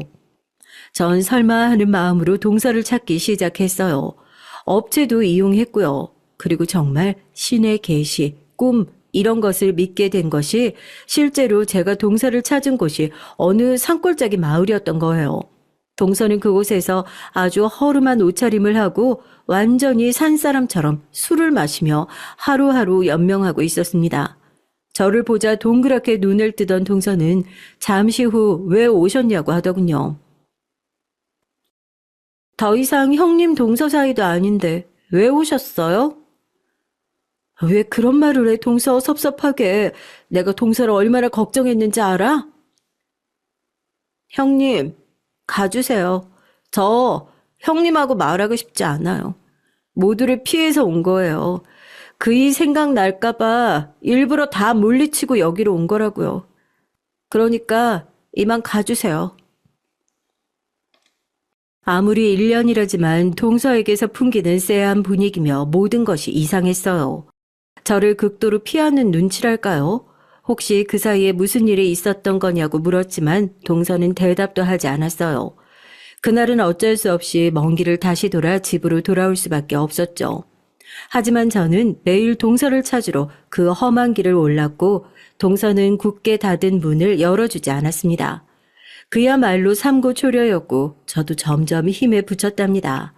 언제까지 이 노릇을 해야 할지 알 수 없었죠. 허나 그런 동서의 사정을 알게 된 건 여느 날과 같이 동서를 찾으러 갔다 내려오는 길 골목 떡집에서였어요. 떼약볕에 너무 많이 걸었는지 배가 너무 고픈 와중이었는데 쫄깃한 꿀떡이 눈에 밟히더라고요. 순간 얼른 먹고 싶은 마음에 떡집으로 들어갔는데 친근한 인상의 아줌마가 동네 할머니분과 얘기를 하고 있었어요. 근데 그 얘기가 가만히 들어보니 동서 얘기더라고요. 아니, 그 아가씨 너무 안 되지 않았어. 남편하고 사별하고 거기서 혼자 사는 거라며? 근데 자기가 친자매한테 사기 맞아서 돈까지 다 잃고, 어쩌면 좋아. 나라도 죽고 싶겠어. 예전엔 아주 그냥 가끔이라도 여기 와서 나랑 얘기도 나누고 했는데, 요즘 영 안 보이니 걱정이네. 저, 저기요, 잠시만요. 아주머니, 방금 그 말씀하신 아가씨요. 혹시 산에 사는 여자, 이렇게 생긴 여자 맞죠? 화면 보시면 알겠지만 눈이 크고 쌍꺼풀 짙은, 맞죠? 맞는데. 아유, 누구예요? 가족이 없다고 들었는데. 전 형님 되는 사람이에요. 근데 아까 하신 얘기요. 자매한테 사기를 맞았다고요? 우리 동서는 고아원에서 자랐는데 자매가 있을 리가 없는데 제가 잘못 들었나요? 아유, 아니야. 자매 맞아요. 원래는 연락을 안 하는 사이였다가 최근에 남편 잃고 나서부터 만나기 시작했대. 거기서 연락이 왔다는데. 근데 알고 보니까 그게 돈 때문에 사기치려고 수작 건 거였지. 아무튼 형님이라면 저 그 아가씨랑 만나고 있는 거예요? 아이고, 잘 지내고 있는 거예요? 너무 걱정이 되더라고. 순간 제 입에서 한숨이 토해져 나왔습니다. 이게 진짜라면 그동안 동서가 일부러 저를 멀리했던 것이 더 이해가 되고 납득이 됐어요. 남편을 잃은 마당에 친자매에게 사기까지 맞았으니 더더욱 마음이 힘들었을 테고 경제적으로 힘든 사정을 내비추고 싶지 않아 멀리 했을 수도 있겠다는 추측이 들었습니다. 그 길로 동서에게 가서 문 앞에 대고 소리치듯 사실을 추궁했더니 동서 쪽에서 아무 말이 들려오지 않더라고요. 그러더니 잠시 후 제게로 걸어 나온 동서가 고개를 끄덕이며 울음을 터뜨리더군요. 사람이 너무 그립고 외로운 마당에 돈을 빌려준 건데 그런 일을 당한 것이라고요. 내가 미쳤나 봐요, 형님. 형님 볼 면목도 없고 어머님 볼 면목도 없어요. 이제 어떡하면 좋아요, 나? 모르고 있었지만 동서에겐 고아원에 함께 버려진 자신의 친자매가 있었다고 합니다. 동서의 언니 되는 사람이었어요. 고아원에서 성인이 될 때까지는 함께 컸기에 사이가 돈독했다고 해요. 그런데 어느 날 언니가 결혼을 하면서 갑자기 연락을 툭 끊었다고 하더라고요. 마치 과거를 청산하듯이요. 그 때문에 동서는 많은 상처를 받았다고 합니다. 굳이 친구들에게도 제게도 언니 얘기를 꺼내지 않은 이유가 그것이고요. 나도 우리 언니처럼 똑같이 그러고 싶었어요. 똑같이 언니가 없는 것처럼 살고 싶었어요. 근데 어떻게 알았는지 나를 갑자기 찾아와서 자기도 이혼했고 너무 외로웠는데 제가 생각이 났다고 가족처럼 지내자고 그러더라고요. 가족이란 그 말이 저를 흔들었나 봐요. 동서는 가족이란 말에 흔들렸고 서방님을 잃은 상실감을 그렇게 자신의 친언니에게 기대어 풀었다고 합니다. 그런데 딱 3개월 후 친언니가 금방 갚겠다며 돈을 요구했고 앞서 말한 망측한 일이 일어난 거죠. 원래는 산생활 청산하고 다시 내려가서 형님도 뵙고 어머님도 뵈려고 했어요. 충동적으로 올라온 거라 다시 내려가서 함께하고 싶었는데 근데 언니가 저한테 전 재산을 빼앗고 도망간 후론 아무것도 하기가 싫었어요. 죽고 싶었어요. 형님이 여기 오셨을 땐 괜히 겁나고 두려웠던 게 제가 살고 싶어질까 봐. 그래서 형님에게 기대게 될까 봐 무서웠어요. 한참 후 이어진 죽고 싶었다는 동서의 그 말에 저도 모르게 눈물을 글썽였습니다. 얼마나 힘들었을지 그 고통이 생생히 그려졌죠. 그날은 산을 내려와 집으로 돌아갔지만 얼마간 동서 생각을 멈추기 힘들었어요. 전 이후 꼭 큰 결정을 내리고 말았습니다. 남편 몰래 현금 1억을 인출해서 동서에게로 가지고 간 것이죠. 굳이 남편에게 말하지 않은 이유는 그 1억은 당시 친할머니가 제게 남겨주신 비밀스런 비상금 같은 개념의 돈이었고 언젠가 아이들이 결혼할 때나 집안에 큰일이 생겼을 때 쓰려고 남겨둔 돈이었어요. 그렇기에 동서에게 전달하며 없는 돈인 것처럼 살고 싶었습니다. 동서, 부담 갖지 말고 받아. 항상 행복해야 돼. 내가 그 누구보다 동서의 행복 빌어주는 사람인 거 알지? 형님, 이걸 왜 저를 주세요? 동서는 그 말을 하며 서럽게 오열했습니다. 그제야 장례 내내 동서가 한 번도 울지 못했다는 게 생각났어요. 그 후 동서는 드디어 정착이란 걸 하기 위해 어디론가 떠났고 그곳에서 제게 사진 한 장을 보내왔어요. 바닷가 앞에 있는 작은 집이 찍혀있는 사진이었는데 아마도 그곳이 동서가 정착한 곳인 것 같았습니다. 전 마음속으로 물었죠. 동서, 행복하지? 꼭 행복해야 돼? 행복하다는 답변이 언젠가 들려오길 바라면서요. 그리고 저는 저대로 두 아이를 육아하고 남편은 외벌이로 생계를 이어나갔습니다. 10년이란 세월이 흐르는 동안 생계에 허덕이기도 했고 남편도 남편 나름대로 가정을 안정적으로 꾸려나가기 위해 가게를 시작하는 등 많은 도약이 있었어요. 전 우리 둘째가 어느새 초등학생이 되어 반장을 줄곧 해내는 모습을 볼 때마다 동서를 떠올리곤 했죠. 동서에게 연락은 하지 않았지만 전화를 해볼까 고민하기도 했지만 어련히 동서가 나중에 마음을 추스르면 연락을 줄 거라고 생각했기 때문이죠.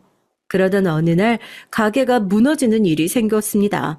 다들 아시다시피 많은 자영업자들이 영향을 받았던 코로나 때문이었죠. 잘 되던 가게는 한순간에 손님이 끊겨 월세도 내지 못할 형편에 이르렀고 저는 그때마다 동서에게 준 1억이 내심 생각나기도 했어요.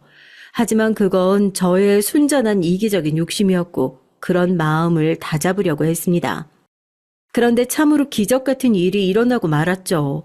이때 상황을 말씀드리면 코로나 여파로 많은 빚을 지게 된 저희 집이 반지하방으로 집을 옮긴 것도 모자라서 한 번 더 이사를 가야 할 처지에 놓이게 된 건데요.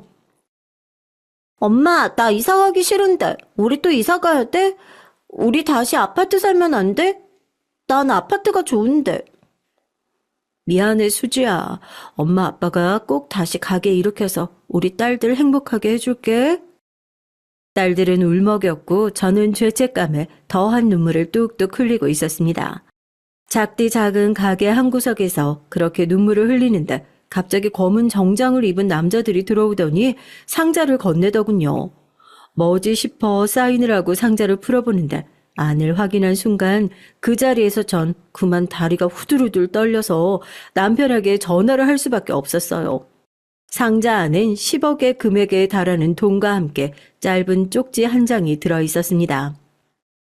형님, 형님이 행복하시길 바라는 동서가 그간의 감사한 마음을 담아 준비했습니다. 형님, 항상 행복해 주세요. 이 말 돌려드릴게요. 그리고 뒤이어 등장한 사람은 동서였습니다. 영화 같은 등장에 저는 손을 벌벌 떨고 있는데 동서는 저를 안아주며 그러더군요. 형님, 제 깜짝 이벤트 어땠어요? 괜찮았어요? 앞으로 자신이 저를 책임지고 싶다는 동서는 그렇게 저를 찾아와 그간의 얘기를 풀어줬습니다. 어떻게 지냈는지, 어떻게 성공할 수 있었는지요. 동서는 이제 어느 기업의 여성 CEO였고 저는 그 성장과 도약이 도통 믿을 수가 없어서 장하단 말만 반복했어요. 동서는 그 후 남편과 시어머니를 찾아갔고 서방님을 보러 함께 갔습니다. 많이 울고 그간의 오해도 풀었던 시간이었죠. 남편은 저희에게 이런 행운이 생긴 것이 믿기지 않은지 혀를 내두르곤 합니다. 하지만 전 그것보다 동서라는 사람이 제 인생 속으로 다시 흘러 들어온 것이 더 감사하네요. 마지막으로 동서에게 진심으로 고맙단 말을 하고 싶어요. 고마워, 동서.